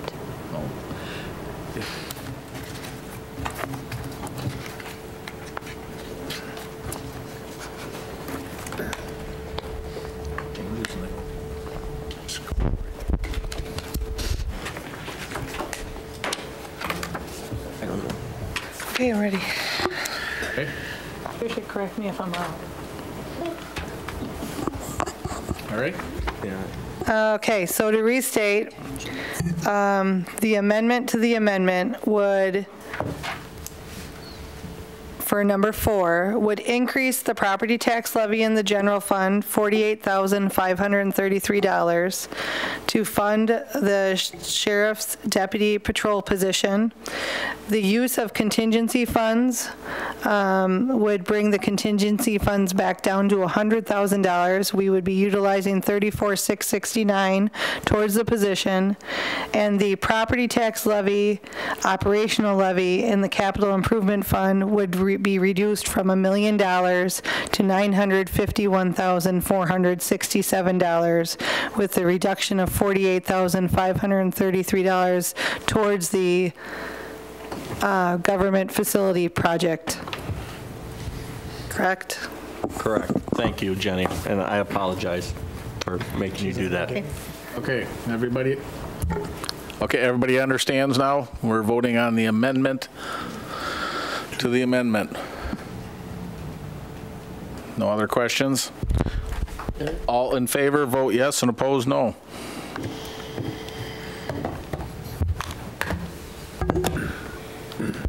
So pass. Jim, you need to confirm. Well, I kept pressing the damn thing. 18 ayes, 4 nays, 3 excused. Amendment carried. Mr. Chair, may I be allowed to be excused? Yes. I've exceeded the time in this chair for the day. So I've got to excuse myself for it. You need some help, or you? No, I got my son in the back, and he'll come around. You're excused. Thank you very much. Thank you. We're glad to see you here tonight, so thank you.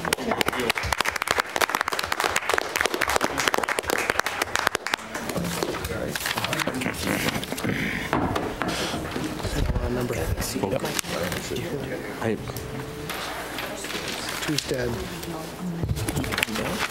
Got to do 3. So did it supersede it? Let's do this quick. This is let's argue for another 3 hours about it. Please pass the amendment.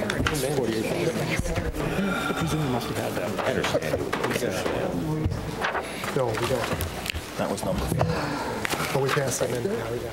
Did that make the original amendment? I can't remember what the resolutions are. We've got to do some more figuring now so that we can get the numbers and go back to the original amendment that's on the floor for number 4 with the changes, so. Right. We still got to do 3 as well.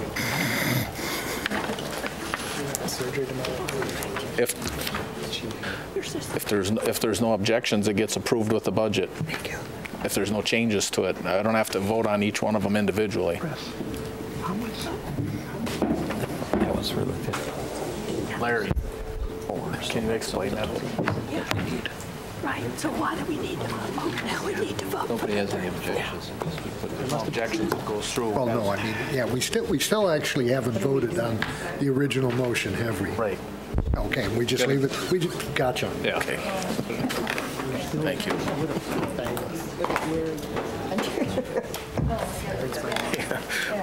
Should have brought a cooler. Some roadies. I suggest a 5-minute recess for everybody. Can we stop driving in the county? Mr. Chair, should we take a 5-minute recess for a bathroom break if anybody would like, while they're working on their calculations? Right. Just a suggestion. Yeah, let's take a 5-minute recess and give them time here, so. Good job on this stuff. So, Jen, you want to, did you want to restate the? Amendment? Yeah. It would be the amendment to the amendment. original amendment by last year. With the modification by Supervisor Chakowski. So that's an amendment to the amendment. Correct? Yes. We already voted on that one. You voted on that, but now that would be incorporated into the amendment. Right, okay. So the amendment with the amendment now added is an increase to the property tax levy in the general fund of $48,533, the addition of a full-time sheriff patrol deputy, the use of contingency funds in the amount of $34,669. That would reduce the contingency line item. And an increase or a decrease of the capital improvement fund tax levy of $48,533, and a decrease to the capital project that was the government facility building. It was $775,000. It'll be reduced to $726,467 to reduce it by $48,533 to fund the deputy position for $83,202. Okay, everybody understand? Everybody clear? Yep. All those in favor, vote yes, and opposed, no.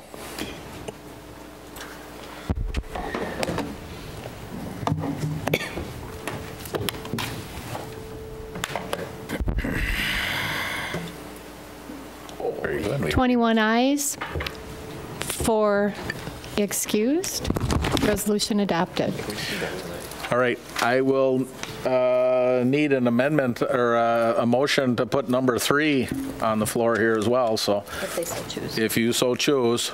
Let's see. Motion by Supervisor Moresi, seconded by Supervisor James Gifford. Discussion. Now, this is on number 3. Did you need to say anything? This amendment increases fund balance applied by $8,000 and increases depreciation and amortization by $8,000 in the healthcare center fund. Okay. Any questions or discussion? All those in favor, press yes, and opposed, no.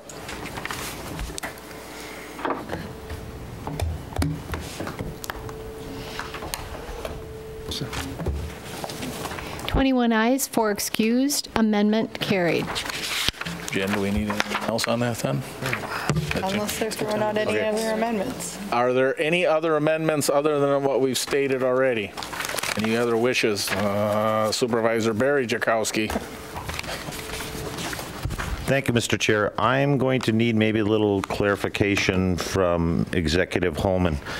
In the planning and zoning budget, personnel service reflects a 3.74% increase due to 1.1 or 1.0% annual adjustment increase to the county wages and classification plan, along with a slight increase in the WIRS contribution. This also reflects a reclassification of assistant planning and zoning director, zoning administrator position.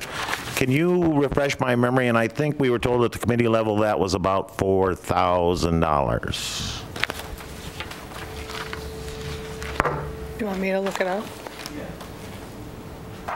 And forgive me, I was having a hard time picking it out of the actual budget itself. I couldn't find a line item that showed that.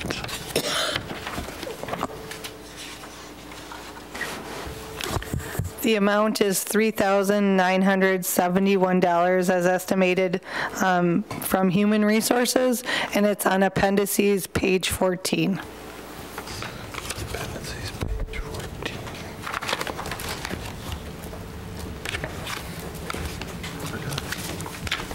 No wonder I wasn't looking in the right place. So it's less than $4,000? $3,971 as estimated. Does that answer your question, Barry? Yes. So it's just shy of $4,000. Yes. I would like an amendment in the near past. The planning and zoning director applied for and received an additional staff personnel as an assistant director of planning and zoning. At this time, the planning and zoning committee was told, we are finally now at full staff. Shortly thereafter, the county contracted to have a salary study completed for all county employees. Through the hard work of the Human Resources Committee as well as the Finance Committee, compensations for employees were set as well as stepped increases. It seems to me that at the committee level, we voted against this reclassification to the planning and zoning assistant planning and zoning director. Members of the committee felt that it was kind of a backdoor situation to give a certain employee an increase in salary. I would like to amend the budget to remove that reclassification, and we can put it back into capital, or we can put it back into contingency. But I think it's bad for the morale of the rest of the employees here in Portage County that we're singling out one individual. We're going to reclassify his job to give him a raise. At the committee level, we voted against it. I think it's bad to set that sort of policy. And I really think we're going to run into trouble with the rest of our employees if we start singling individuals out and reclassifying jobs to give them pay increases. And again, we voted against this at the committee level. So I would like to amend the budget to not include that reclassification, and we can put the nearly $4,000 back into capital, or we can put it into contingency, or wherever this body or the powers that be feel it would be best used. But again, we felt it was the wrong thing at the committee to do at the committee level, and I would like to amend the budget to reflect that. I'm looking for a second to that. Supervisor Bob Gifford, are you making a second? Okay. Discussion. Supervisor Neville. I thought Supervisor Dodge said earlier that there couldn't be amendments on the floor. Sure. No. So they said they could all be made on the floor. Well, they could all be made. They didn't have to be made. Didn't have to be made earlier. Thank you. Supervisor Johnson. So I'm assuming that the reclass what went through personnel and finance? Yeah. Yeah, it was brought to HR. It's something that, you know. HR, excuse me. Yeah. Yeah, we can bring, I bring my, well, I can just do it as county executive, but I did bring it to the committee and explain my rationale. I did tell the committee as well that the committee had voted against it. I had written a memo kind of justifying the change. If you're curious about that, I can explain pieces of it. No, I'm just, that it had gone through the regular process. Thank you. I would like I'd like the exec to explain himself, please.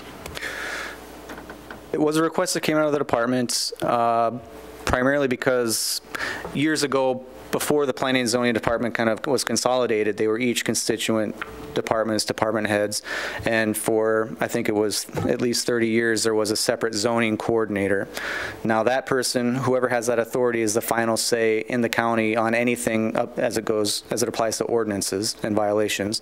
The appeal process of that would go to the courts, you know, through the court system, through Board of Adjustment, and so on. So what had happened in the consolidation process is that authority was then lumped into the department director position, and the department head in this case they're always going to have sort of a planning and zoning background, obviously, but they'll tend to kind of have more experience one way or the other based on their career path. But it made sense to the current department head to say rather than me get briefed in 10 to 15 minutes about a complex series of situations and then being asked to make the final say, it would make more sense for the zoning section, and the head of that section to be the one who has that kind of global perspective making the final say. So we took that rationale to McGrath, who did the salary study, and said, what do you think? And based on the responsibility, in that sense that it's very unique as a position goes, McGrath thought that it made sense. If that responsibility wasn't there, McGrath didn't think it made any sense to do the reclass. But because of the unique situation that person is in, they said it made sense. So then I looked at it and looked at how does it make the department more efficient, in my opinion, in terms of process? And to me, it did. So I said, okay, we'll recommend doing this.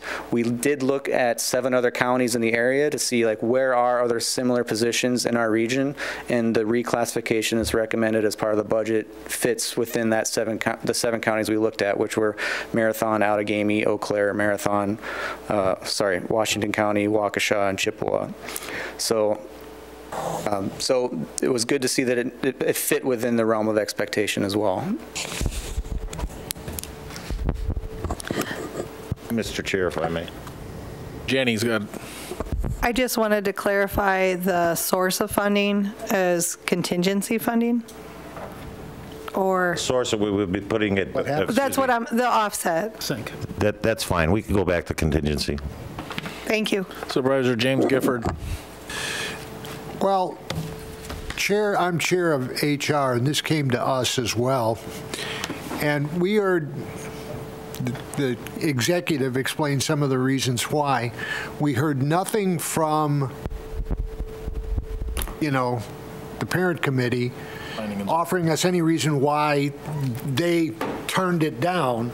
And so we thought the reasons were good. Had we known some of these objections, it might have had a different outcome, but we didn't have the chance to know them.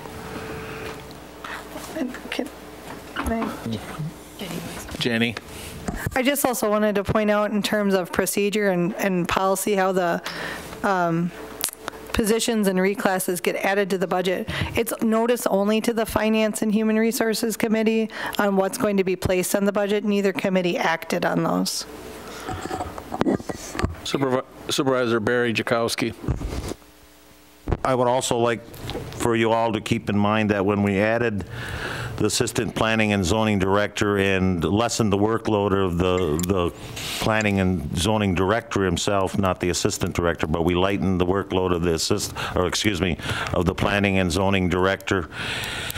Both lightened his workload and his responsibility, and did not subtract anything from his compensation package. Nope, that is true. I think there's 2 points I think that you've made that are good in a sense that, this piecemeal approach to trying to deal with salary issues, wage compression, internal to the department, or just trying to compare to the market in general is a difficult process because it's happening everywhere, and it's a lot of those things are out of our control. So really it's trying to, in my communication to the board, like one of the things that will be coming up is upgrading that salary plan and then figuring out what mechanisms do we use, which will require funding to relieve some of that compression. So hopefully we can get that strategy where you get away from a piecemeal approach and address as much as you can afford anyway to give more, to situate the personnel in the county closer to where we might want them to be. Because even when we did the salary plan in the beginning, the plan we adopted was a plan we could afford. And we knew that some of these issues were going to be coming down the road. It's just the market started exacerbating them a little more quickly. So that's definitely an issue. The other thing, and this applies to department heads in general, the department heads are all working managers. Like none of them really have time to kind of sit back and strategize. What's the whole department going to do? They're constantly doing work. In the case of planning and zoning, the current director, there's 3 people in the zoning section and there's 1 planning person in the planning section. So the department head with a planning background does a lot of work to support that section. So, which makes sense. It's widely utilized. That planner has spent in some towns 36 to 40 months helping them with their comprehensive plans. It's a tremendous amount of face-to-face work with the municipalities to work with them. So I get the point about not decreasing the salary, but I think that based on my understanding anyway, is like we had somebody working at 15% capacity, and so now by shifting part of this away, you're getting them closer to what you'd expect out of 100% capacity, and then the salary would remain the same. But all right, Supervisor Medine. I think that the thought process that the chairman went through, without asking directly, I'd like to address the full board on it, is that the buck stops with the director of a department, if at all possible. And that's the process that we have now, so that we don't end up with an underling having a different opinion than the position than the director, and having that potential problem. And so while this may not fit that exact scenario as you had stated, it seems to me that thought process is right. And so I think that the chairman's of planning and zoning has a valid point. And I think that I would tend to agree with that recommendation. I'll tell you that the department's going to live with whatever the board's decision is. The planning and zoning department's just slightly unique because it was essentially 4 different departments with 4 different department heads. And so even though it's an underling under the current regime, organizational chart, it's still, the duties that came from that department head role are still there, but now those people are no longer the department head. But we would still go to Steve Bradley to talk about land and water conservation before we would talk to the department head. We would still go to Jen McNally to talk about water issues before we talk to the department head, because they're that person who's the lead in that section. But point taken. Supervisor Barry Jakowski. Executive Holman, I guess I would like you to clarify when you say there was 4 different departments and 4 different department heads. I've been around here a long time, and I don't remember there being 4 different department heads for anything that's classed under planning and zoning.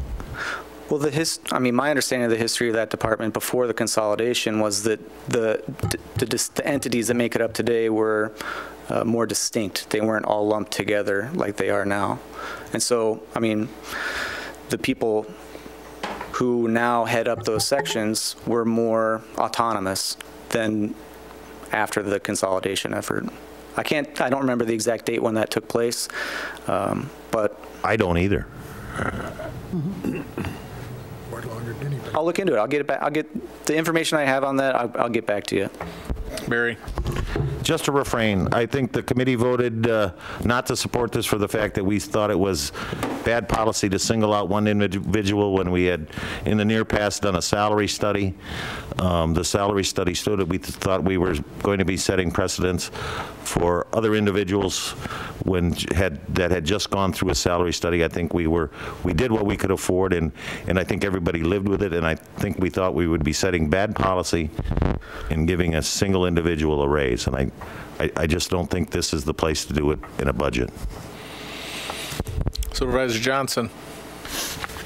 So I'm trying to understand the process. So you had a recommendation on a change in classification for this person. It went through HR, it went through finance, and as a part of that, McGrath, do they reevaluate that, provide that input? Yeah, we asked McGrath to reevaluate it. I mean, and it went to planning and zoning as well for their input. Right, but apparently they dismissed it. But McGrath had said... Oh, we didn't dismiss it. You rejected it? Thank you. Thank you. I'm sorry. I meant that. I didn't mean to say that you weren't. My apologies for not being clear. So McGrath looked at the scope of the work, and I imagine they had to do a PDQ and all that other stuff. Is that correct? Well, essentially, the initial reclassification request came back saying, we're not totally sure, it doesn't seem, she wasn't so sure that it made sense. I went back for more information saying, explain to me why your rationale specifically is being to make the reclass. And that then included the whole zoning coordinator piece, the distinct responsibility that comes with that position.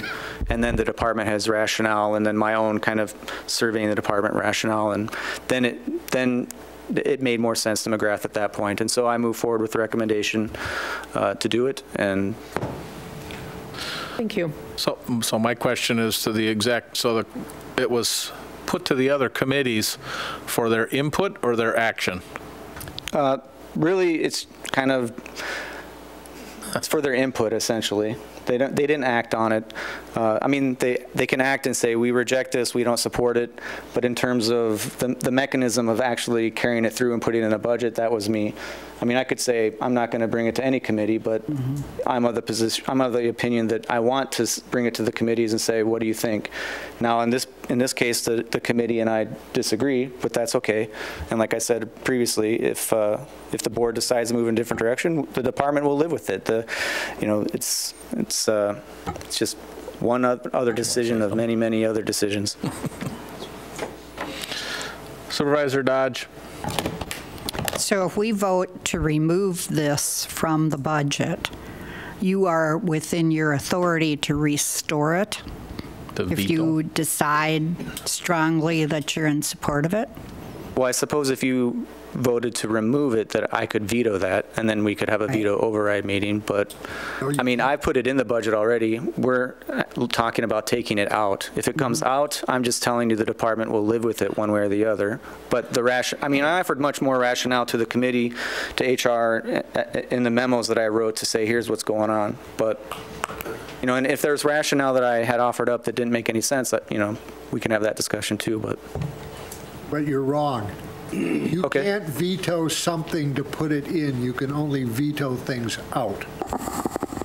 I think I can veto a decision, right? I can't veto a negative. That's true. Like if you decided not to act, I can't say, well, you're going to act. Jen? No, I mean, if this passes, it is a negative. Jen?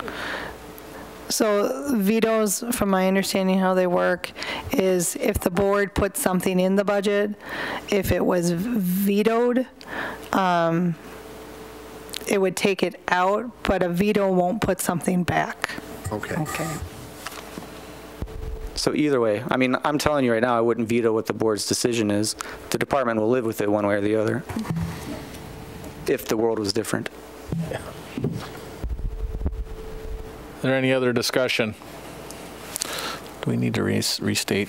Good. So the amendment on the floor, restated, is to remove from the planning and zoning budget salary and fringe accounts the reclass for $3,971 and to move it to contingency funds in the amount of $3,971. Everybody have that? All those in favor of removing it, press yes, and opposed, no. Get the family fund.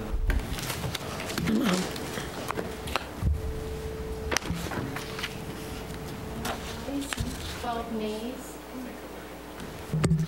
I'm sorry, 9 ayes, 12 nays, 4 excused. Amendment failed. All right. Do we have any other amendments to the budget? With that, we are ready to move on. Or move out. Yep.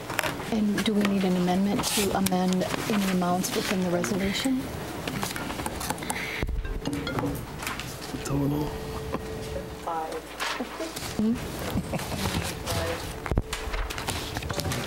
Which resolution are you on?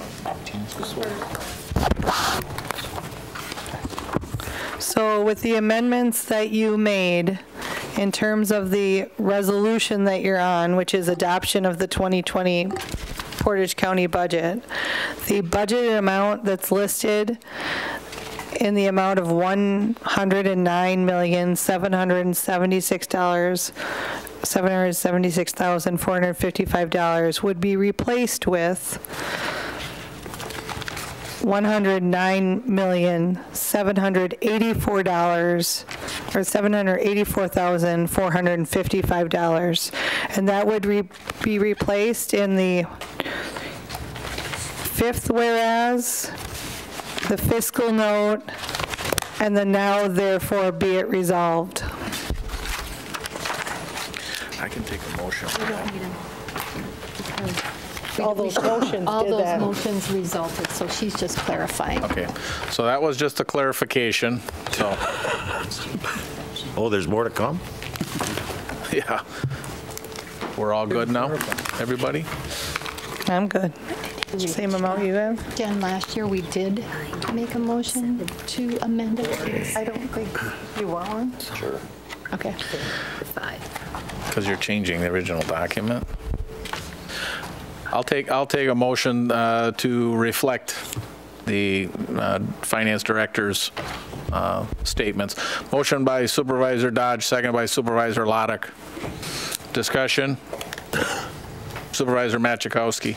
At last meeting, I asked what our net new growth would be without TIF districts, and can I have that answered here before we vote on the budget? So I can partially answer it. Now you're a politician. So net new construction includes in the change those amounts due to increases in development within TIDS. So the increase that we had that was just over 2% included the values for the increases within the TID developments. I did send that information along with other questions to the Department of Revenue to clarify a broader answer for you. I am waiting a response. Okay, thank you. The other thing that I can add on the county's levy limit, of which net new construction is a calculation, there is an adjustment to the levy limit upon TID terminations. There is a percentage increase added, but I did point out a few things that I understood about TIDs and ask them for further information, and once I get that, I will definitely follow up. Thank you. So we have a motion and a second to amend to so reflect the amended amounts. Any more discussion? All those in favor with aye? Aye. Opposed? The amendment carried. Now back to voting on the Let's vote. Yeah, that's fine. Yeah. Back to voting on the 2020 budget adoption. I'll take a motion. We have a motion on the floor That was originally. That was moved at the beginning. Yeah, about 2 hours ago. I must have couldn't nodded amend it. off. Tim and I are in a hurry. 2.5 hours ago, yeah. What were you people voting on? We were just voting to get going. Yeah. We're trying to speed the, but we slowed it down. Could everybody just, because you've sort of messed up the system because the chair had not called for a vote, just press yes and confirm you're not voting anything, you're just clearing the system at this time, please. What if I wanted to vote no? Everybody's doing I've heard this before. Talked into it again. We were voting on the amendments, or the changes that you had stated. Charlie, press yes. Yeah. Yes, and confirm. And we have the original motion on the resolution that we will be voting. So we have a first and a second. I'm sorry? Okay. So- Which is just to adopt the resolution. 2 hours ago? Okay, so now I don't need a motion or a second, we have that. So we going back to the original motion that was 2 hours or 2.5 hours ago to adopt the budget as amended. Any other discussion? All those in favor with yes, press yes, and oppose no.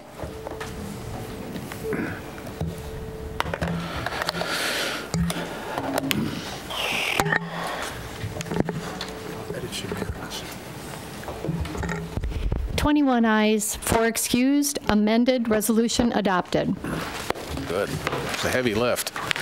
All right, number 2, adoption of the property tax levy apportionment for the 2019 tax levy payable in 2020. Resolution 169, 2018-2020, submitted by the Finance Committee, adopting the tax levy apportionment. Motion by Supervisor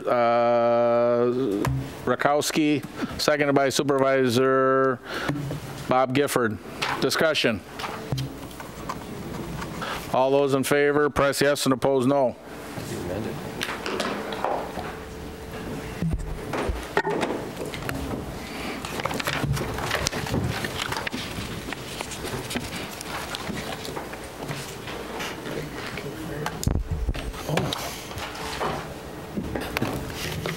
Done. Oh. Again, I pushed it and didn't. 20 ayes, 1 nay, 4 excused. That was a Can't change it now. mistake. That's okay. You voted no. So be it. We'll be fine without it. Resolution adopted. It's not like a murder trial. We don't. Number 3, approving 1% annual adjustment to the 2020 Portage County salary schedules. Resolution 170, 2018-2020, submitted by Human Resources Committee, approving a 1% adjustment to the 2020 salary schedules. Motion by Supervisor Moresi, seconded by Supervisor Machakowski. Discussion. Supervisor James Gifford. 2 small little changes. In the third whereas is spelled incorrectly. It needs an S at the end. And right after that, whereas the deputies needs an apostrophe after the S. So I would move to a technical amendment. We don't need a motion on technical, do we? Somebody seconded. Second. Okay. We got it. We made the technical changes. We made them. Any other discussion on the amendment or resolution? All those in favor, press yes, and oppose no.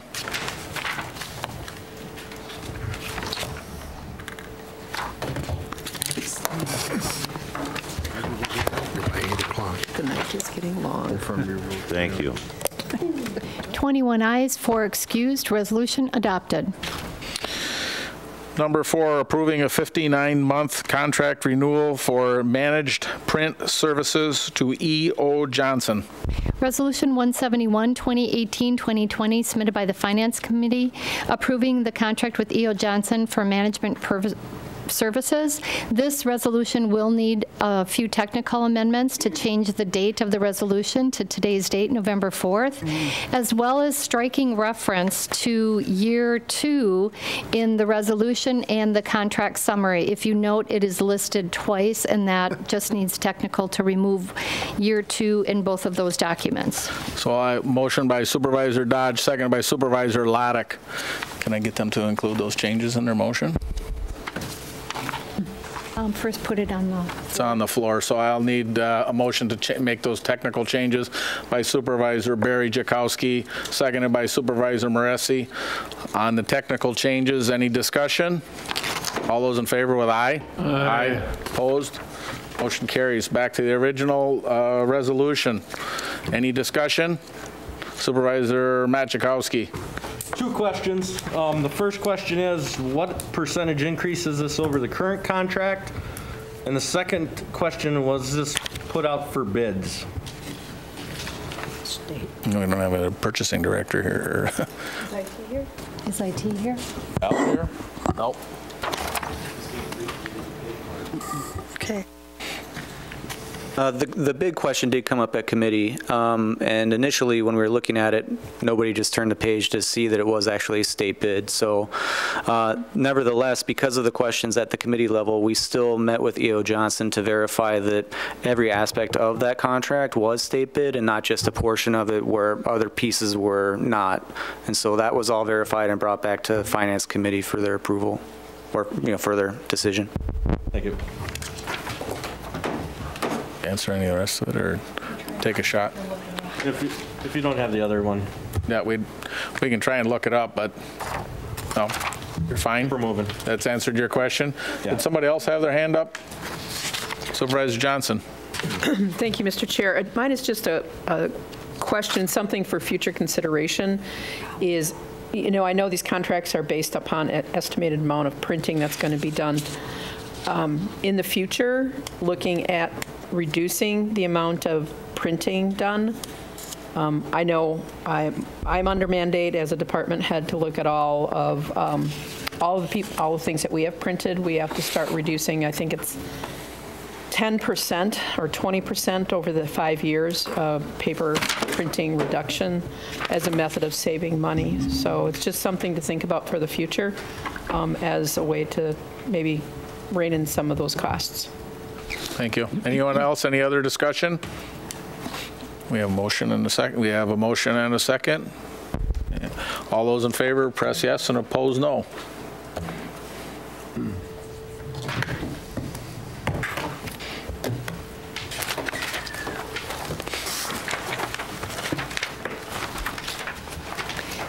Ayes, 4 excused, amended resolution adopted. Authorization for 2019 amended contracts over 100,000 and subsequential budget adjustments for the Health and Human Service Department. Resolution 172, 2018-2020, submitted by Health and Human Services and Finance Committee. This is a 2019 budget adjustment resolution for Health and Human Services, and it does require a 2/3 supermajority vote of the board.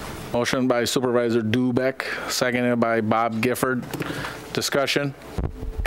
All those in favor, press yes, and oppose no.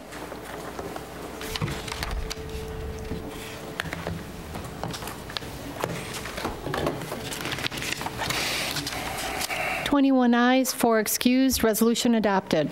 Number 6, authorizing a 2019 budget adjustment for the Solid Waste Department related to the processing of recyclable materials. Resolution 173, 2018-2020, submitted by Solid Waste and Finance Committee. This is a 2019 budget adjustment resolution and does require a 2/3 supermajority vote.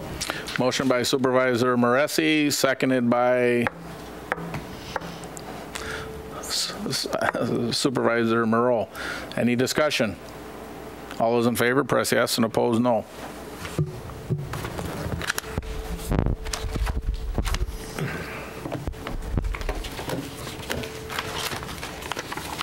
Okay, mine won't work. Tired. Yeah. They're all shutting down. We'll just have you be excused then, Gary. Literally. Are you pushing the vote Should I first? try no? Try it again. Just. You want to use my battery? $5. Just put me down as a yes. Can you push a yes for him? Do you want to go down and see? We'll go down and see. We're sending IT your way. Try to make this 3 hours, what I'm trying to do.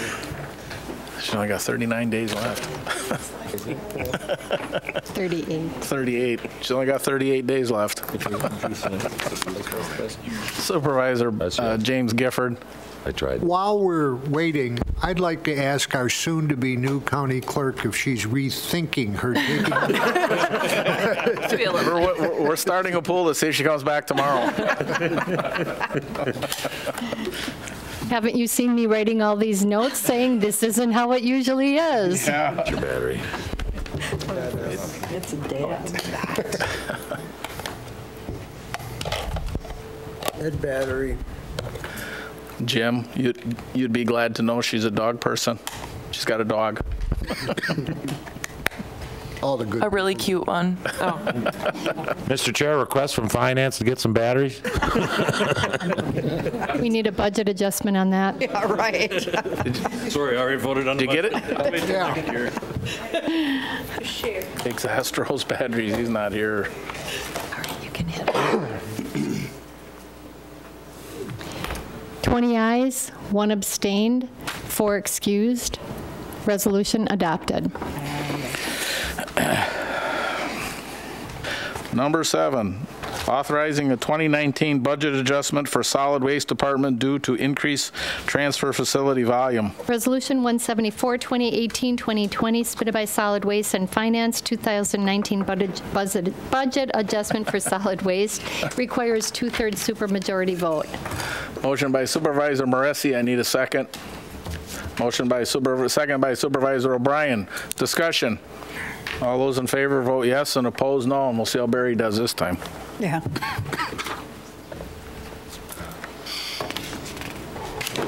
He's made a Did you have to change batteries? motions. Now Jones is going. Now Handel's. You got to confirm the lock. There. Now Supervisor Handel's. Ah, there it is. 20 ayes, 1 abstained, 4 excused. Resolution adopted. Number 8, We all need pavement. authorization for 2020 contracts over 100,000. Resolution 175, 2018-2020, submitted by Judicial General Government Committee, approving 2020 contract with Justice Point, Inc. Motion by Supervisor Medine, seconded by Supervisor Pataki. Discussion. All those in favor, press yes, and opposed, no.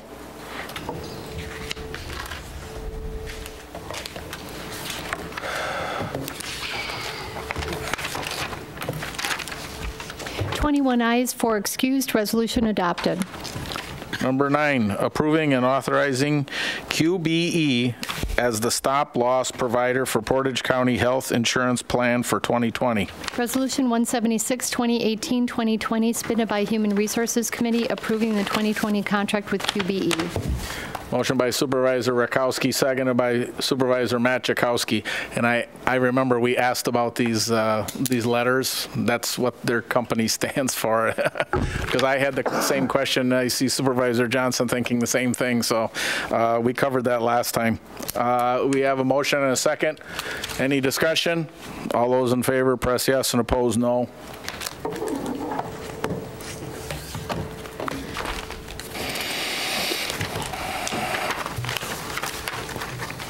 21 ayes, 4 excused. Resolution adopted. We're to the finish line. Number 10, revision to the Portage County Ordinance 3.11, County Human Resource Policy 3.11.9.2, Health Insurance. Resolution 177, 2018-2020, submitted by Human Resources Committee, amending the Code of Ordinances dealing with health insurance. I'll take a motion. Motion by Supervisor Rakowski, seconded by Supervisor Jankowski. And discussion. All those in favor, press yes, and opposed, no.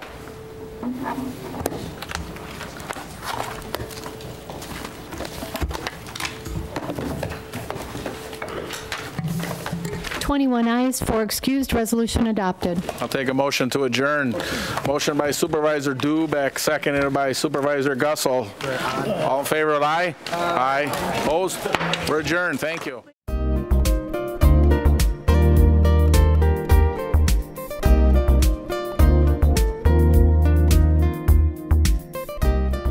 Videos of these meetings are available for viewing on the city's website, stevenspoint.com/videos.